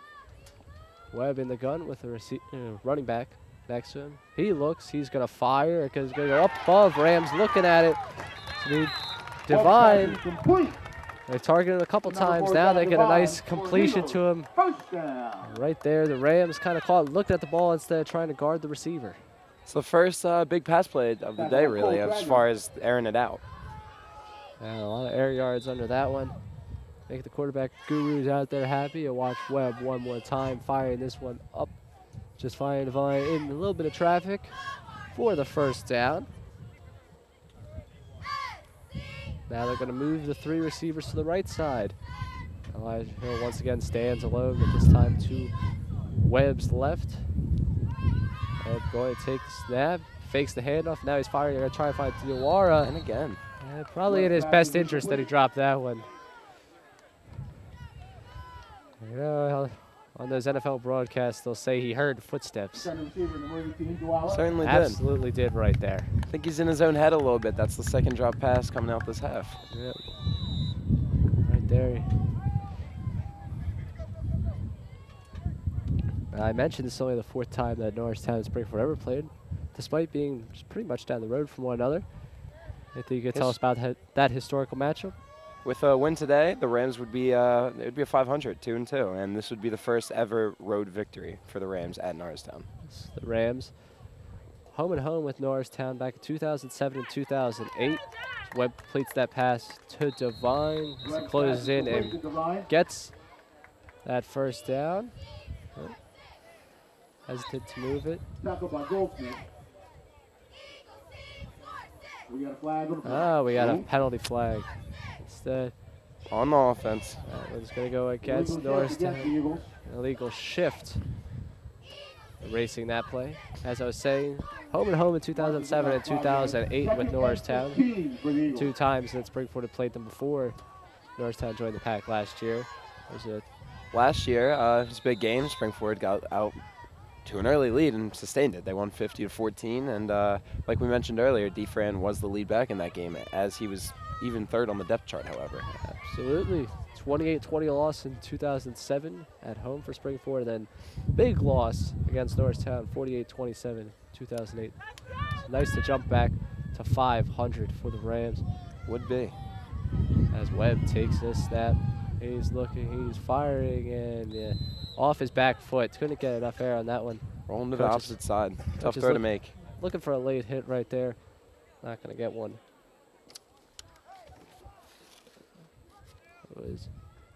Webb's pass is incomplete. As they will now have a 3rd and 15 from their 35, from the Rams' 35-yard line. 3rd and 15. I don't think I can recall the last time they had a 3rd down within 10 yards. Absolutely something you need, more manageable 3rd downs. 2 to his left, 2 to his right. Devine almost lined up like a tight end right there. They're going to try and do a shuffle pass instead. Wow. Webb going to, a little bit of elusiveness. Now he's going to toss it to Devine. Not exactly how they drew it up, but he's going to fight his way towards that first down line. Pass is complete to number 4, John Devine. Depending on the spot, we could have a first down. Improvisation right there. We will get a first down. There's that mobility we talked about in prime example. He really was able to extend that play with his legs there. Yes, he's almost dead to rights right here. And then Devine just slips out. Webb slips out. He finds him. And then Devine does the rest, fighting his way for a first down. Sometimes not how you draw it up. As long as it works, it's sometimes. Huh? 3 receivers to the left, only 2 defensive backs right now for Spring-Ford. They're going to correct that. Seems like they're really trying to get Devine going this half. Hill to the right. He's looking to Elijah Hill. Hill with a catch. And he's going to fight his way towards the first down marker. Pass is complete to number 1, Elijah Hill. He's matched up over there with D. Francesco.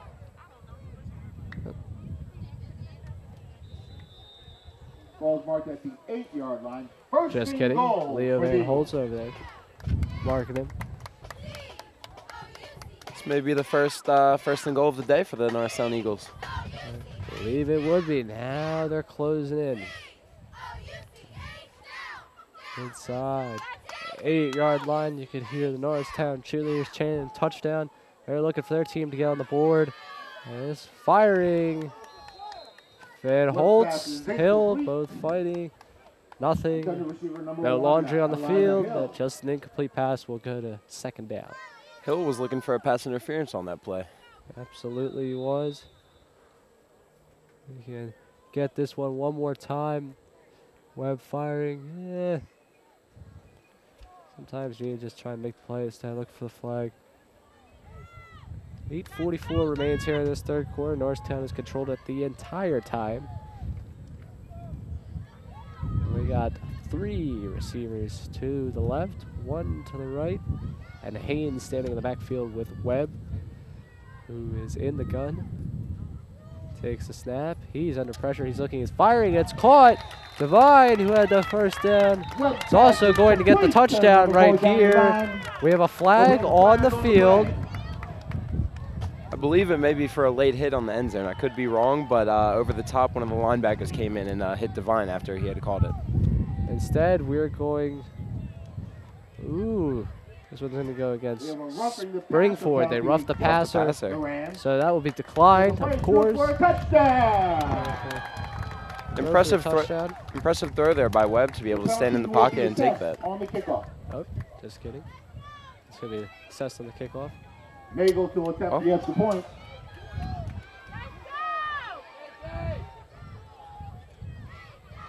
Yeah, I don't want to say that you were finally hit by the broadcaster's jinx, but unfortunately I'll have to say it. Colin, well, that extra point will go in to fantasy the right terms. 7 points is a lot more different than 6 as far as the points you get. That's actually true. If you are an ESPN fantasy player, 0 points and 6 points are actually worth the same.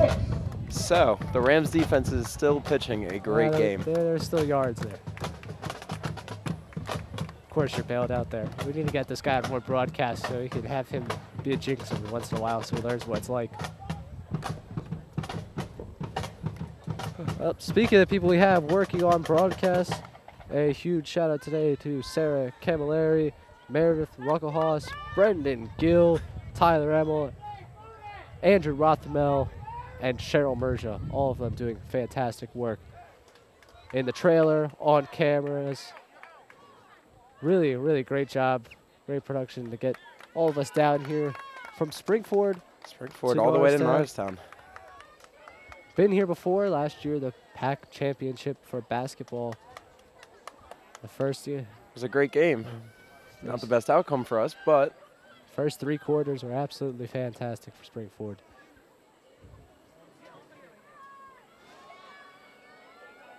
As DeFrancesco awaits the return of this kick. And it's onside. It's kicking around off of Norristown players. Yeah, that's going to be a little illegal touching. Yeah, I was going to say, that was definitely not within 10 yards. Yeah. Oh, man. Wind is picking up here in the booth. First and 10, ball marked at the 38-yard line. You can't do that. So after the onside kick attempt doesn't get the 10 yards required for them to return it, Spring-Ford will take over on the 43-yard line, or excuse me, 37. Oh, jeez, I need new eyes. Virgin handing it off DeFrancesco, but we're stopped here. We're going to get a false start on the Rams. Move them on back 5 yards.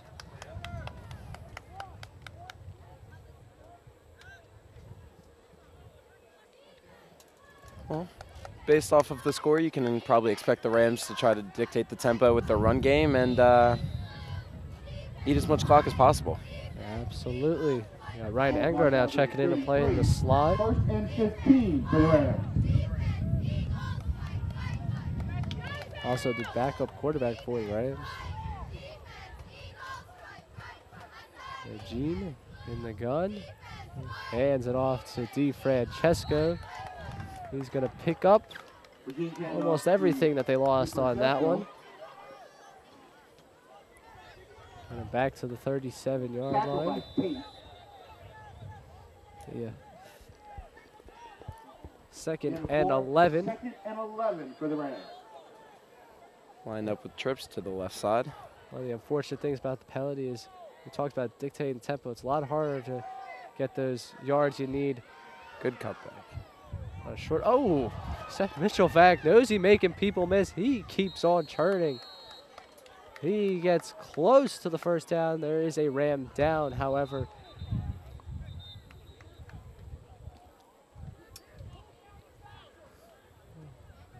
Agnosi, a tremendous play on his part. So the Rams trainers will attend to someone. We have an injured player on the field. It's great field vision for him to be able to cut back and then be able to break those tackles. Absolutely. Good work on him taking that screen pass, making moves up the field. Right now with less than 8 minutes left in the third quarter. Trainers will attend to one of the Rams. Fortunate. We're going to take a quick break here on RCTV as they figure out this situation. We'll be right back from Norristown Area High School between the Rams and Eagles in PAC Liberty Division football.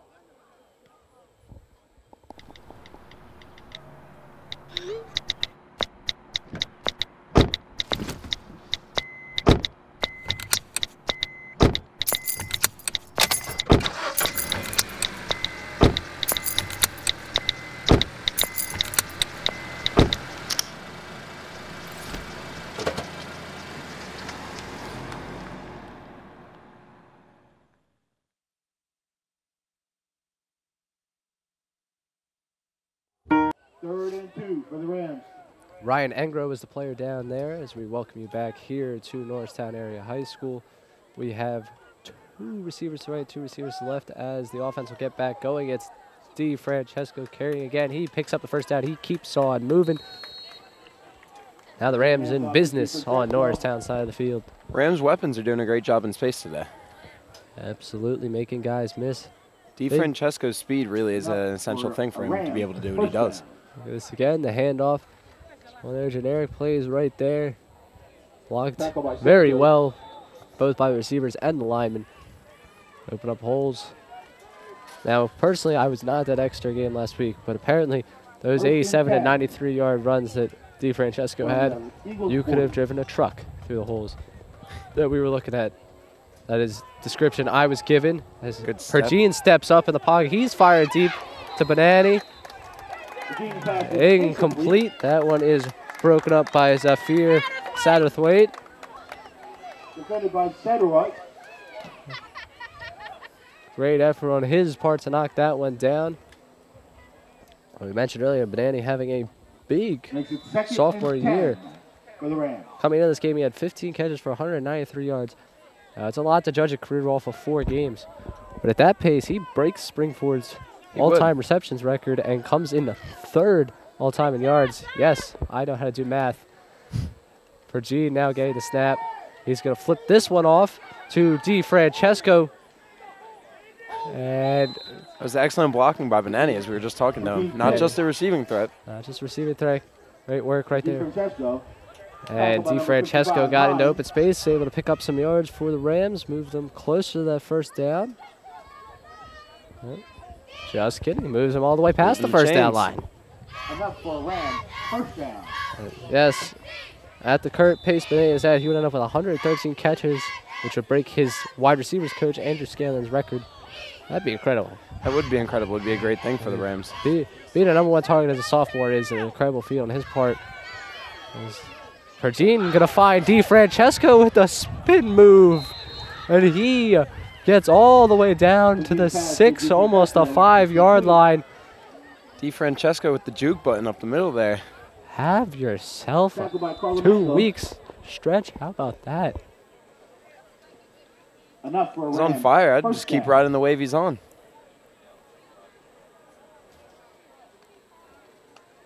Ball's marked on the 6. I interviewed this week for Football Player of the Week, our Fitzwater Station Port Providence Paddle Football Player of the Week. That goes up on the Spring-Ford football website. And we were talking, after the interview, I was like, so how are you going to follow this one up? And he said he wasn't really sure. I think he's done a pretty good job on following it up today. I think he's doing just as well. Pergine gets a snap. He's already under pressure. He's firing on the run. Oh, a great catch right there on a pass into traffic.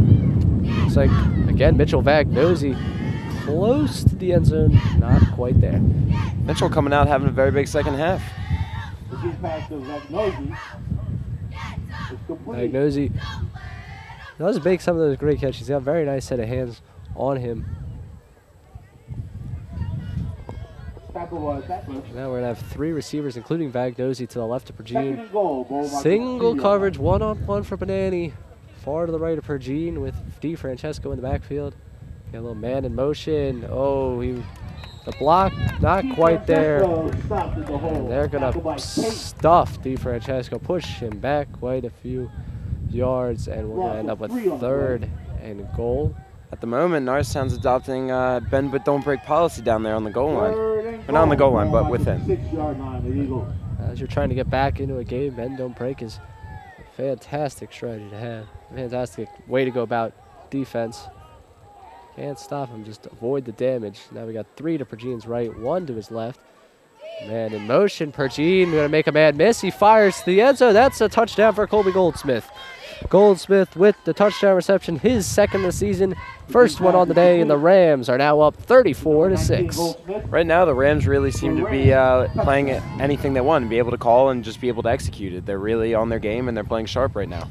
And now that's back-to-back weeks with 3 touchdown passes for Pergine.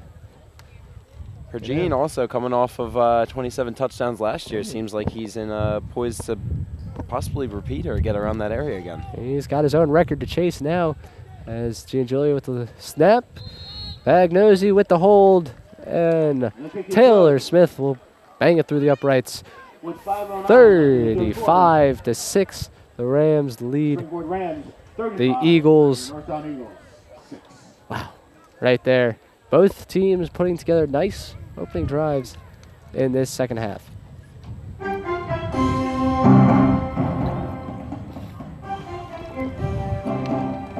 Things getting absolutely intense out here. Well, Monday Night Football music we got going on here.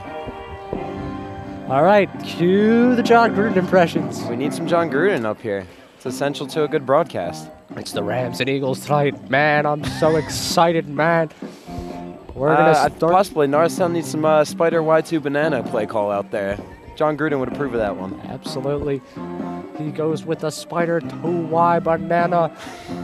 That is a Tom Brady touchdown. Let me tell you, man, he is probably the baddest man. With the way TJ's playing, he's going to be showing up in Gruden's QB camp next year. Smith with the kickoff. This one goes back. And we have a touchback. Right, just over the hands of Satterthwaite. Now with just over 5 minutes left, Norristown coming back onto the field. Now down 29. And we're back with Monday Night Football. Yeah, I'm liking this. If we're going to go with theme songs, I would really love if we could get Carrie Underwood Sunday Night Football going as well. Anything nice. Really to get me hyped. Sunday Night Football, it's always a classic song. We had some Rocky. I want the old-fashioned. We had some Rocky earlier. I want the old-fashioned Sunday Night Football back. I keep trying to change it up. You need to keep the original. Not a fan of the Thursday Night Football music, however. Yeah. It's Thursday Night Football. What do you expect? It's Color Rush night. That's what the real focus is on. 3 to Webb's left, 1 to his right. He takes the snap, hands it off to Haynes. Haynes got a hold of running, and he's going to pick up the first down. Talk about driving a truck through a hole right there. Haynes got himself going. Big difference right now between Norristown's offense in the first and second half is the run game's established. I don't have official numbers on the first half, but I would have to think he came pretty close to his first half totals in rushing yards on that run right there. Ball's marked at the Eagles' 35-yard line. Now we're going to get a 1st and 10. 3 to Webb's right, 1 to his left in terms of receivers, and he's got 1 in the backfield to his left. And he's firing to Satterthwaite. Satterthwaite knocking off a defender, closing on that first down, and they're going to move the chains again. Tackled by Uba. And that is a first down. They're going to move it again. Satterthwaite. Enough for an Eagles first down. With the 10-yard reception. Big difference between first and second half. They changed up the personnel, and they're really coming out with a different look. And we're going to have 3 receivers. Once again to Webb's right, 1 to his left. And a running back in the backfield personnel grouping they really seem to be enjoying. Webb will take the snap. Some pressure, doesn't matter. He's going deep. Uba guarded him tightly, knocks it away. Receiver number 9. Excellent coverage there. With those downfield throws, it's always a risk to get pass interference, and it always seems to be a costly penalty. Absolutely. That one-on-one defense right there by Yuba. 2nd and 10 for the Eagles. Giving up about 3-4 inches right there. Able to stick with him. Knock that one away. Tough right there. He's mashing off with him again. Wind up again. Again, same formation, same set. And we will get some loose handkerchiefs here on 2nd down. A false start. A lot of laundry for some false starts today. No. 2nd and 15. Going from the 40. Knocks it back 5 yards to the 40. 2nd and 15 for the Eagles. Webb will come out to rejoin his team.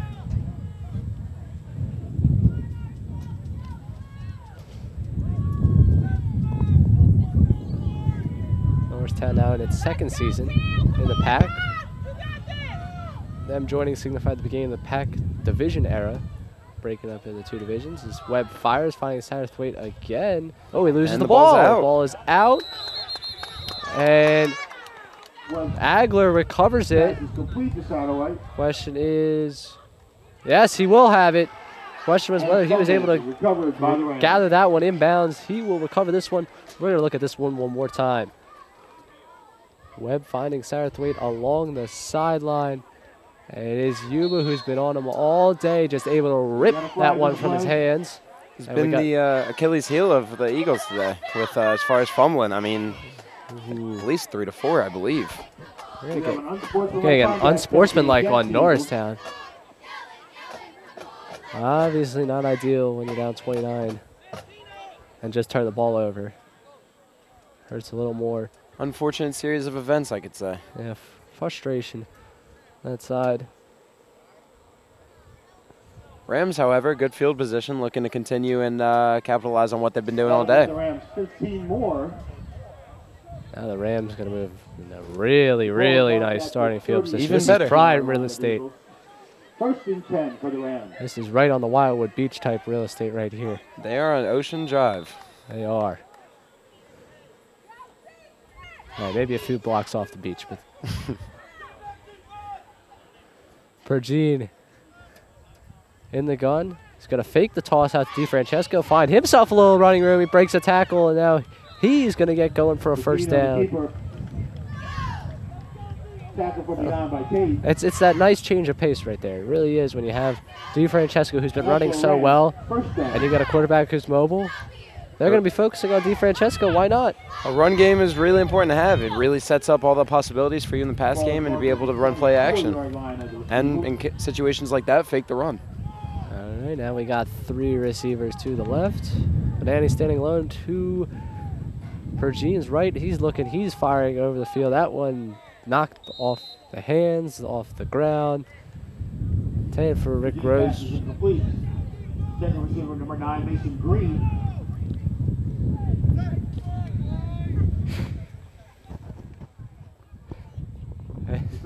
And it'll be 2nd and 10 from the 29. Excuse me, 24. Pergine firing. And again, it's Vagnosi. And Vagnosi going to pick up a yard at most. Not quite as much room to work with as he did on that last time they ran the play. That'll be 3rd and 9. Tackle by Wilson.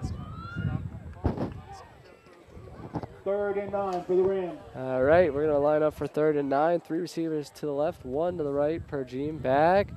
Oh, he sees Banani, not quite going to find him now. He's got some pressure. Scrambling. Oh, now he's moving. He's scrambling. He Johnny gets football. Oh, firing. He finds Vagnozzi open. Does he have enough for the first down? Pergine channeling his best Johnny Manziel impression right there. Seriously. Take it back to A&M days, and Vagnozzi, we'll call him Mike Evans for the time being. A first down for the Rams. And Vagnozzi right there. Just smart football play. Move with your quarterback. You see him rolling that way. Good throw on the run. Just get his hands on that one. 1st and 10 for the Rams. Again, not always what you write down, but if you can execute. Big conversion for the Rams to continue dominate possession. Pergine once again in the gun. 3 to the left, 1 to his right. He's looking. He steps up. A little bit of pressure, and he's going to get swallowed up this time. Norristown got going there defensively. We have a flag on the play. Well, things are starting to get a little chippy here in Norristown today. Absolutely. A little Bit bit of of frustration on both sides.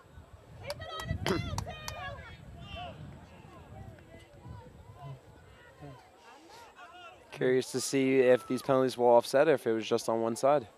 Absolutely.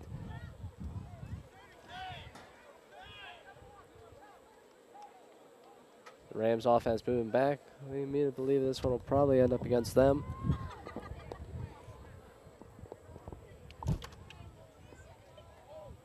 Right there, there's our coach's least favorite type of plays. Absolutely. Drives him crazy. I know they gave up the sack. It was a rough play on your end, but no need to do anything like that. Caused an unforced error right there. Yeah. That one's going to go. Oh, you're going to get 2 of them on the Rams. Oh, my. Double whammy. Yeah. 2 of them on the Rams. We have a double personal foul against the Rams. Well, this will be quite the long conversion here now. Yeah. Personal fouls, and the Rams are going to take a timeout after getting 2 personal fouls.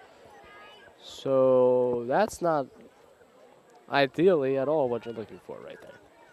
The ball is marched back. Especially with the momentum and the good day they've been having, that's just something that can kind of put a sour taste in your mouth as far as being the coach. Absolutely. You start out at the 13-yard line, and the next snap will come from the 44 on 2nd down.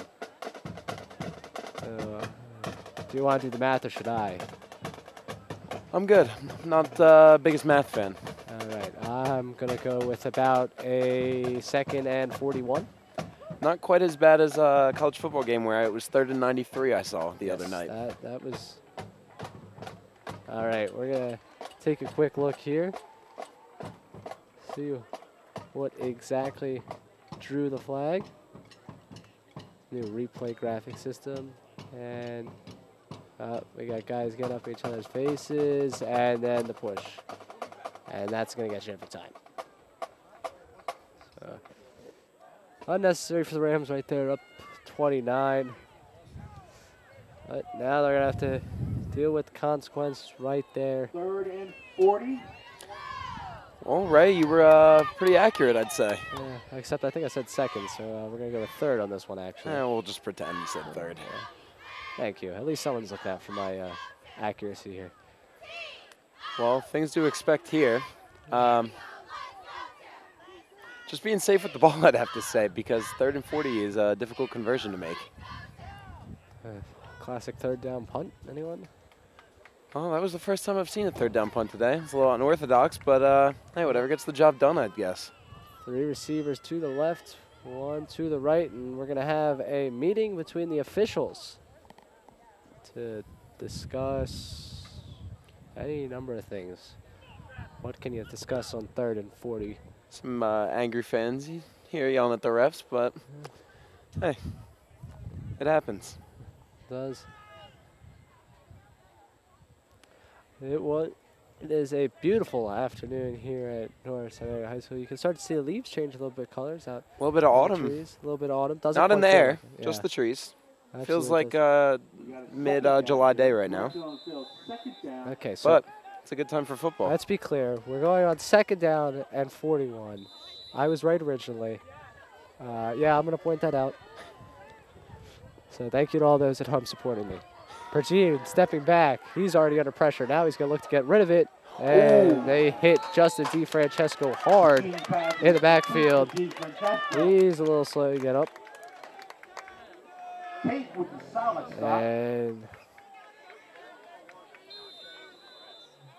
they're going to bring him off the field. I think he lost a yard right there, so now we're looking at 3rd and 42. Not smart to put him at risk at this moment right now with a 35-6 game. He's a key component to the offense.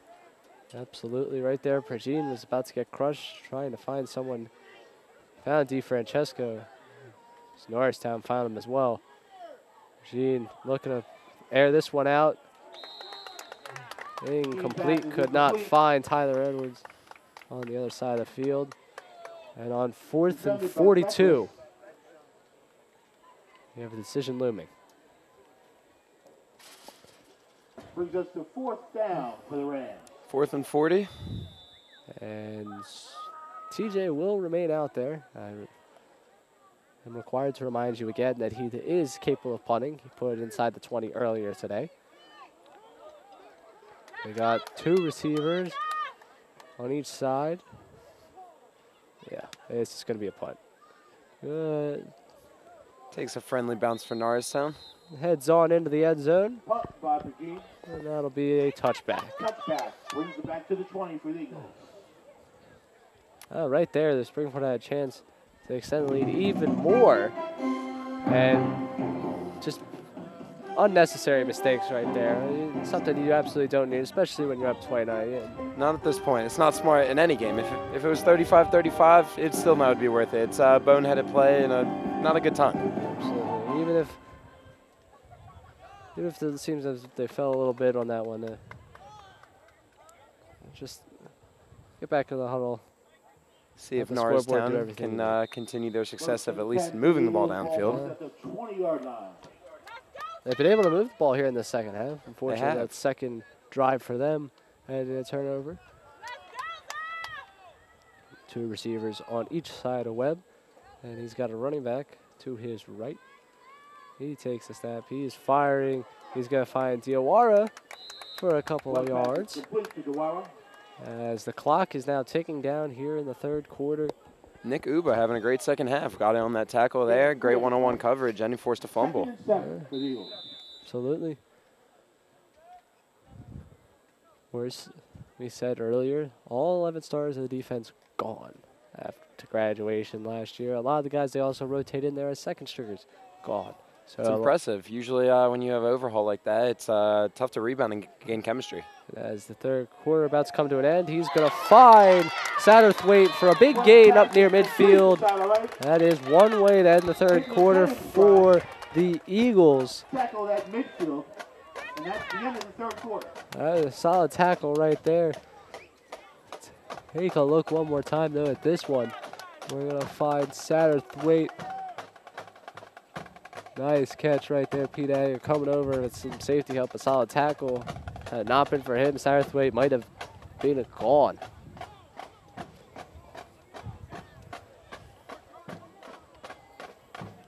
So we're heading into this 4th quarter up by 29, and now I think you can see us. I believe we can. Beautiful to get back on here. Courtesy of Brendan Gill.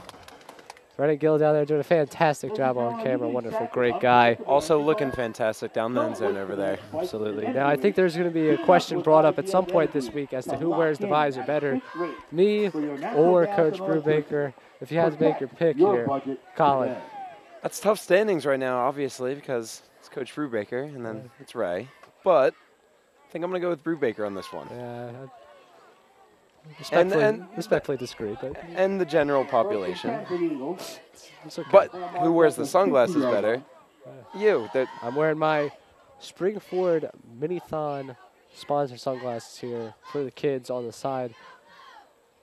Remember, when that starts up, come out, join the Minithon committees. Come out to Minithon. Just a little plug right there for a great club of people. Fun night for a good cause. Yes, absolutely. 2 receivers to Webb's right, 1 in motion, moving to the right now. Webb now looking to get the screen. Giangiulio, fistful of jersey right there Almost drags him down. Webb's pass is incomplete. Giangiulio continuing his success from last week where he had 2 sacks, actually led the team. Absolutely. You're gonna look right here. You get 2nd and 10 for him the coming Eagles. off it. He's not biting on anything. He knows what he wants. He wants to get after that quarterback. And the throw close to getting intercepted. For Giangiulio, it's been a work to get back up to the number of snaps he's looking for on the defense. Early on in the season, the first few games, really wasn't getting that many snaps as the defensive end. He's been able to work his way back into that job, aside from long snapping, being able to be on that defensive end and make plays there. Started with the Chester game, him getting his picture in the newspaper, and since then it's just really been an up swing for him Webb on the keeper. as the Tackle line once again holding.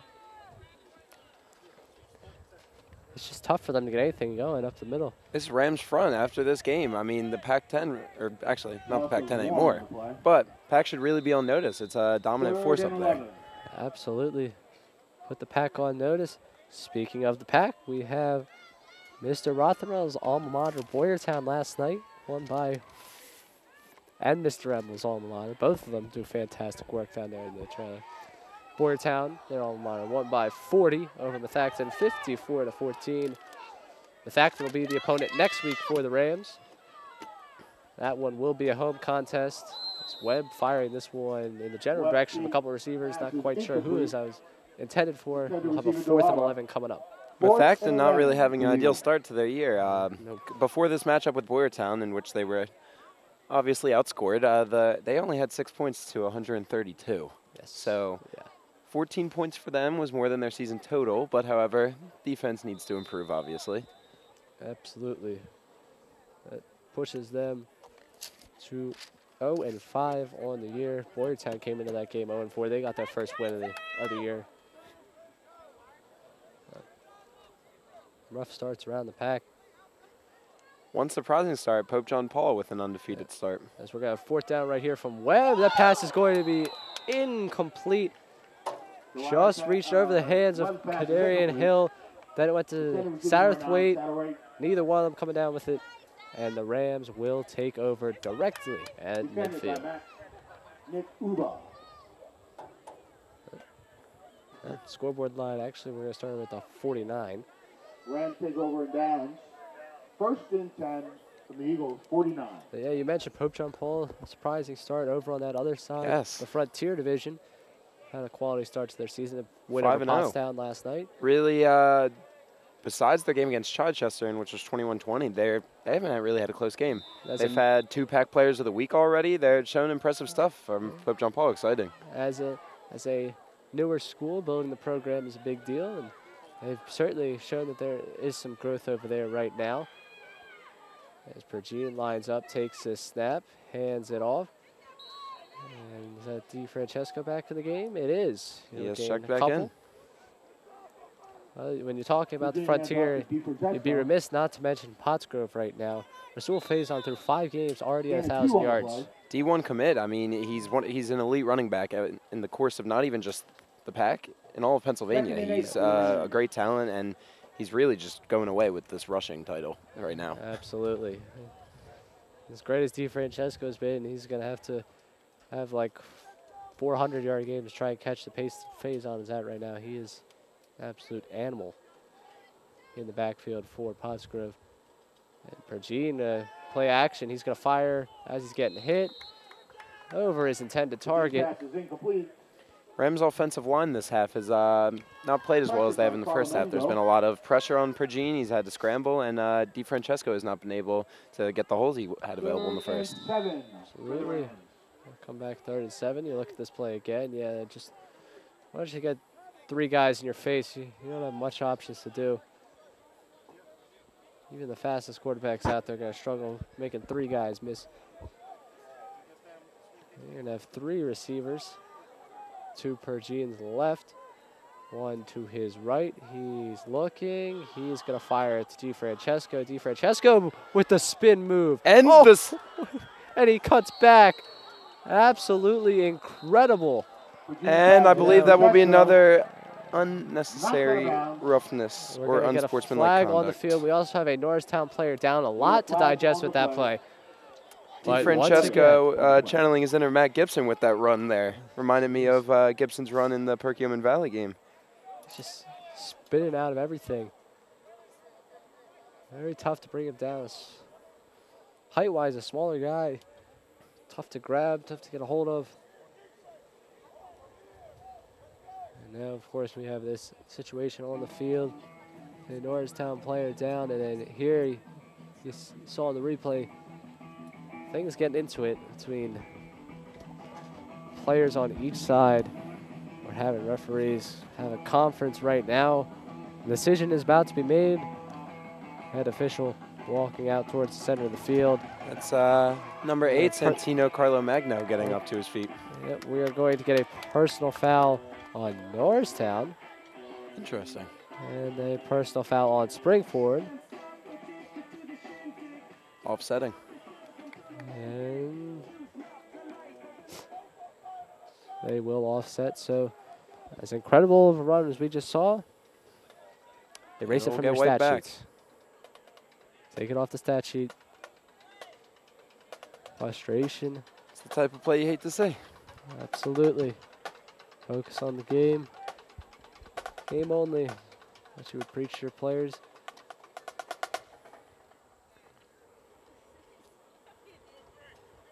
Penalty charge against the Eagles.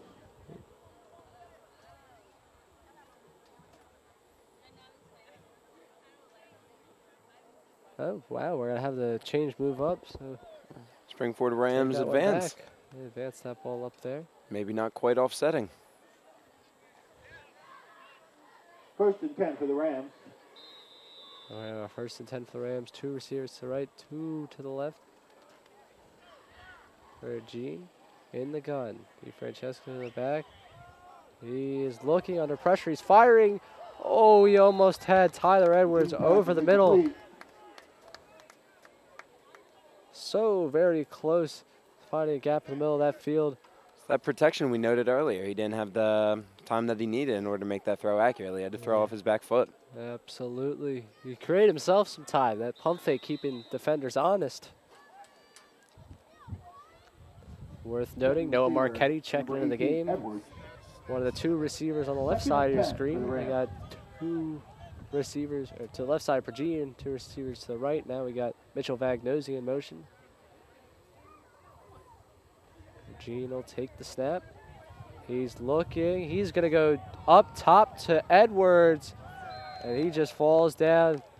Looking for a flag. He's not going to get one. 2 plays in a row. Spring-Ford tries to get a little bit of deep action going, but not quite working. Absolutely trying to get after Edwards. 3rd and Edwards targeted a lot by Pergine. Came in the game with 9 catches for 142 yards this season. The big number, though, the 3 touchdowns he's had. Big target for the Rams. As he, Vagnosi, and Marchetti will all line up on the left side of Pergine. 1 wide receiver to his right and 1 directly behind him in the backfield. And instead, a little draw play. And who else but Justin DiFrancesco picking up speed and running on into the end zone. Touchdown, Rams. Number 4 on the day. Wow. Now it is 41-6. Right there. Looks as if he would not want to lose his football player of the week spot. I know, absolutely. I'll interview him again. Quality interview. The thing, they're throwing footballs out for touchdowns here. The Norristown cheerleaders are. I'm trying to get one up here. However, we might be just out of sight for these. Yeah, we're just out of luck here. A lot of excitement, even if we don't get a football for the Rams. As Giangiulio with the snap, Vagnosi with the hold, Smith with the kick, and it's good. We're looking at 42-6 with 9:40 remaining. 9:40 left in the 4th. Here in the 4th quarter. Spring-Ford Rams 42. And here's the replay again. You're looking at Justin DiFrancesco just bursting through the line, expecting pass. Well, if you give him a little bit of space to operate, you're going to have a tough time taking him down. DiFrancesco is trying. He might not get the yard title. However, he's going for a touchdown title right now. Between his game at Exeter last week and right now, he's on pace to have a considerable amount this year. He's already surpassed last year's total. Today he passed last year's total. I believe it was 6 all total, 5 rushing, 1 receiving. Along with his value as a receiver and a running back, DiFrancesco, at times he has very valuable kickoff returns that can really change the tempo for the game. Absolutely, with that speed, as Smith kicks this one off deep. That's number 27. And he will cut upfield. Not quite going to get to the 20. Quite a few Rams there to slow him up.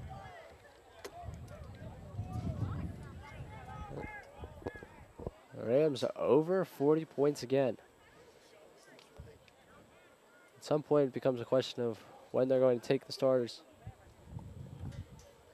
Definitely becomes something to note if they continuously are just putting up this amount of points. It's an offense that has to be respected between all opponents.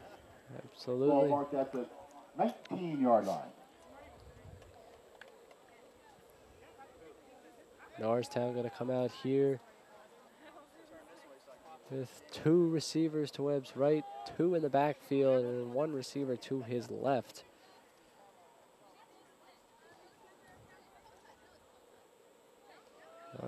Oh, breaking some tackles. Haynes fighting for a couple yards. This season, Norristown stands at 1-3 coming into this contest. They were 3-9 last year. Getting used to pack play. 1-4 in pack play last year. Certainly hope to build off of that and improve their record within the pack in their second year. But a win this season coming against Plymouth Whitemarsh at Plymouth Whitemarsh, a 10-9 victory. And oh, Webb. Yeah, he's not getting away. That's Giangiulio again, leading the charge. And who finished it?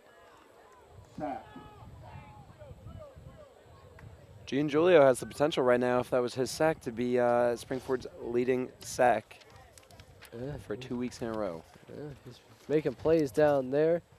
I also believe Ryan Colander got on that one as well. 14-yard line. Moving Norristown backwards. 3rd and 15 for the Eagles. Cheerleaders got Colin dancing up here. We got 3 to the right, 1 to the left. Webb in the back. He's looking, firing over the middle of the field. Incomplete, intended for Devine.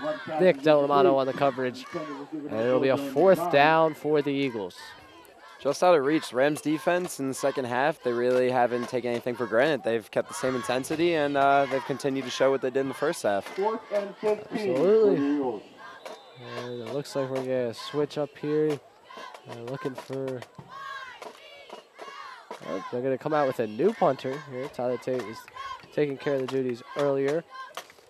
Right now, we're going to have number 45 handle punting duties. A little bit of a high snap. He gets this one off, though. And Tyler Edwards returning. And he's immediately brought down by number 7, Najee Beckles. 45-yard line. All day, the field position has been in favor of the Rams. They really just have been able to establish in their half of the field. It's just a matter of Norristown has been pinned within their own 20 a lot of the times, and they're limited in what they can do. Absolutely. A lot easier to go 45 yards than 80. Again, simple numbers. Here in Norristown, we got some good music playing down here. Something to give the fans a little treat. Absolutely. I think they're getting a little jiggy with it over at Spring-Ford side. I see a couple parents dancing around. Visitor section over there.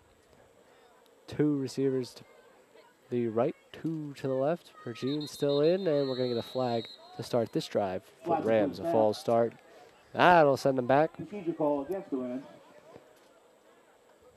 Now is the time where, on a team where you have inexperienced players, you really want to get them up, give them some varsity experience with just over 6:30 left in a 36-point game. Marches them back to the 50-yard line. 1st and 15 for the Rams.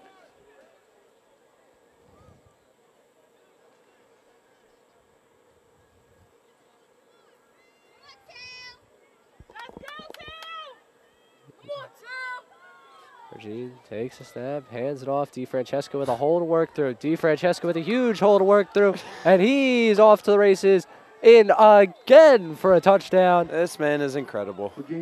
How can you stop this guy? That's what Pac teams are going to be asking this week. And whenever they are preparing for the Rams, good luck with Acton next week. He just takes that one straight down the gut and keeps on running. He's into the end zone, 48-6. Ray, I don't know off the top of my head, but is there a possibly a single game rushing amount for touchdowns? Because if so, DeFran might be onto that right now. There absolutely is. And I am ashamed I don't know that off the top of my head. Regardless of the record books, DeFrancesco is having a monster of a game. And we're going to get an extra point up and good.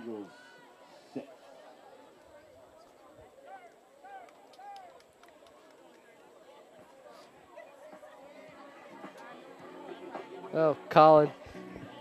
We talked about DeFrancesco right before we started the kickoff.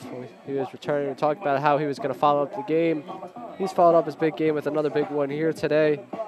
A team that last year, all the talk was about the historic passing they were experiencing. We're looking at a historically great rushing team now. I think we are. Out of last year where we had a trio of fantastic running backs, DeFrancesco was really able to obtain the tools that he needed to become a starting running back. It's his backfield to own, and he's done a great job of it. Cannot find you a single game touchdowns record, Colin. I apologize. Quick scan of the record books. That's Pete Agler taken down on the kickoff. At the Eagles 21. First and 10, Eagles. The record for rushing touchdowns this season from Joseph Haley in 1994, 33 in a season. 33 touchdowns. So, and Simpson had 24 last season. Figure they play 11 games to a year. He's averaging 3 punch-ins per game. Absolutely. But you hope this Ram team plays a little bit more than 11 games. Got a little playoff Always run be in there hopeful going in districts and obtaining some success. Absolutely. We will see some of the starters run off field for the Rams as Norristown will now take a timeout. Try and figure some stuff out. For Norristown at this point, it's a game that's gone out of hand, but if I were them, it's a matter of trying to get the reps in. You're trying to run sets in order to have success in later weeks, because this isn't the result that you look for week to week, but you can improve on it, obviously, with practice and just getting these reps in now. Absolutely. Any opportunity in the game to try things out, work on things, and get tape on someone, some play is vital to success in your season. Success is contagious. It really is. When things are rolling good, it usually works out better. It's a matter of being able to respond in the times of where you're down by 43 in a game today. There you go. Here's going to have Nick Dinolfi, number 16 in at quarterback. For Norristown, he loses the ball. Picked up, number 54. He's taken down. This Rams defense today in high school fantasy football may have been able to single-handedly win you a week. As we're going to get you a quick replay of the forced fumble. 2nd and 13. Closing in. 84 gets the tackle. Can't quite see who gets you the forced fumble right there for the Rams. But again, swarming, regardless of personnel, that backfield is our front four. Dinolfi hands it off. And on cue, oh, ball comes out. And Rams by ball. the Spring-Ford response, they will have it. Number 47, Hunter McLean, comes up with it.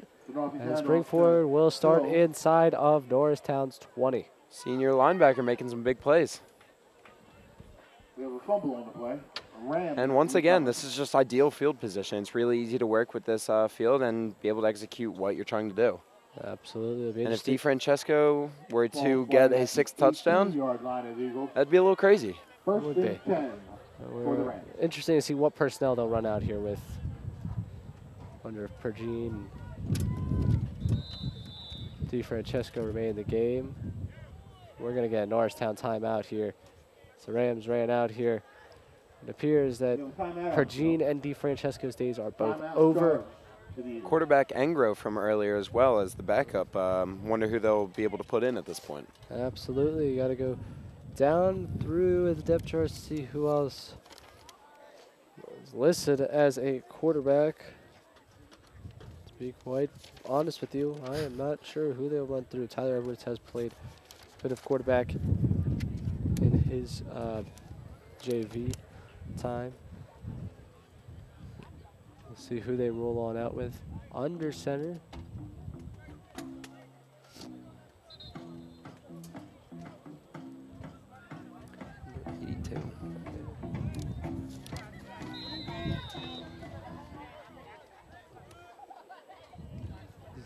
Zach High. Zach High coming in at quarterback. Received the answer to our question. Zach High says usually list it as a free safety. On Max Preps, of course. And that'll be a fall start against Spring-Ford.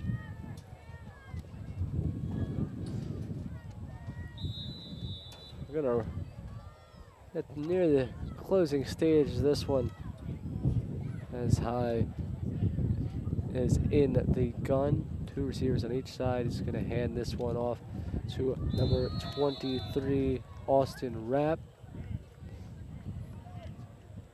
Colin, I'm gonna let you be hired by Spring-Ford here for 1 minute. What are your takeaways from this one? Takeaways from this one. The run game is a crucial part of your team. It's been on a week-to-week basis. It's something that is a staple for your team.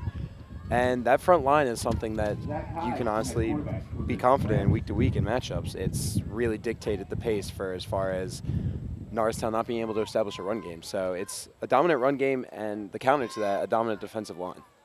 Absolutely. 2 things the Rams showcase today. High in the gun, takes the snap, hands it off to Rapp. Rapp going to find some speed. Oh, never mind. Just rugged down by Ramiro Wiggins, the defensive end. 3rd down. Upcoming. And the 82, Zach High, who was at quarterback. Now coming off the field. Yep, yeah, he's back on. Getting the signal. Personnel switch. Talk about what play they're going to run next. I would assume everyone in this stadium right now is expecting a run, which is why I will inevitably jinx them to pass it. And High on the run. He staves off defender. He's pushing, he's fighting, he's rumbling, stumbling down towards that 1st down. And he will. Impressive run by the sophomore. Knocked out of bounds at the Eagles 12. Absolutely, 1st and goal as they're closing on in. He's getting in a cardio workout, getting his calls from the sideline, running back and forth there. Absolutely, right up and down the field. Check that 8. 1st and goal for the Rams. Now sitting at the 8-yard line, the Rams, after this one, they will return home after 2 weeks on the road. Play Methacton on Friday night. As High takes it, hands it off, Rapp. Ripping at the ball, he goes down before anyone can get it. The next away tilt for the Rams may prove to be the biggest game of the season due to the rivalry. Absolutely. Always a fun game against the Perkiomen Valley Vikings. Yes, Brown and Orange week is upcoming. First, Methacton Warriors away. Methacton, of course, 0-5 on the year. Next week at home. Should be an interesting one. High now in the gun. Back behind him. Rapp once again. Wrapped up. Boots on the carry. I like that pun. Thank you. Was working on that one for a while.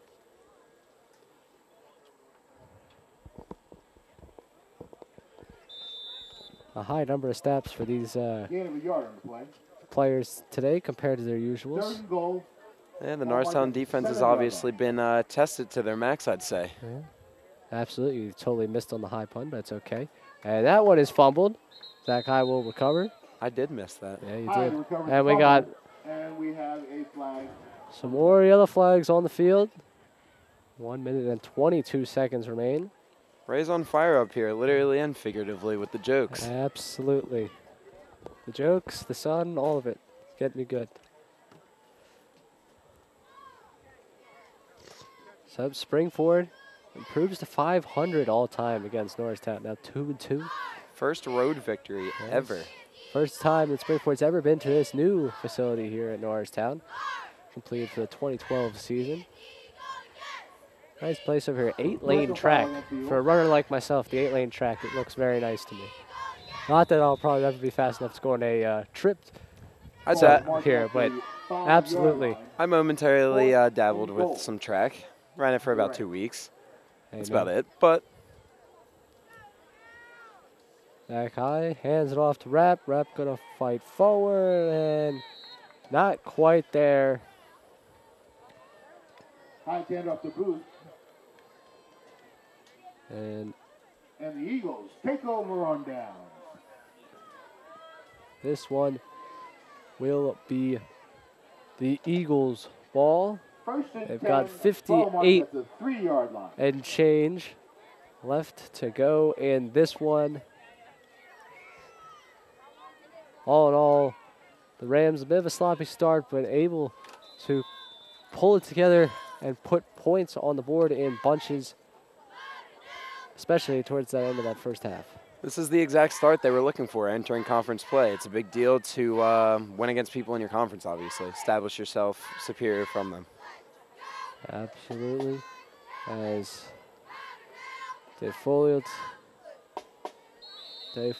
takes the snap. And a lot of extracurricular on the field as far as some fighting. Yeah. Just a little bit of pushing and shoving. It's hot out. These players are tired. They're Gain is 2 on the play. get off the field after this one. 2nd and 8 for the Eagles. Now the Rams will move into a tie at the top of the the Liberty Division with Perkins and Valley and Boyertown. Of course, it's only been 1 week, so if you win week 1, you're going to be tied for the top of the division. Now we got some movement here. Number 27 with 0 on the clock. We still don't have his name, but an incredible run on his part to wrap this game up. 49-6. The Rams take this one. All right, Colin. We got all the way through this game. Your final takeaway from this one. Final takeaway from this game, it really just has to be the dominance the Rams showed. They were able to, like I said, I've mentioned it many times, the run game, it's a catalyst for them, and it will be all season. And getting DiFrancesco in open space is pivotal. Absolutely. It was a good one here for the Rams. Put up the big numbers. Winning 49-6. DiFrancesco, a big part of that one. Pergine with 3 touchdown passes, back-to-back weeks now. And the Rams will come back next week against Methacton at home. Thank you all for tuning in to RCTV's presentation on the road, made it all the way to Norristown. Norristown Eagles and Spring-Ford Rams. This one wraps up as a victory, 49-6 for Spring-Ford. Until next time, I am Ray Dunn with Colin Covington. Have a great rest of your day.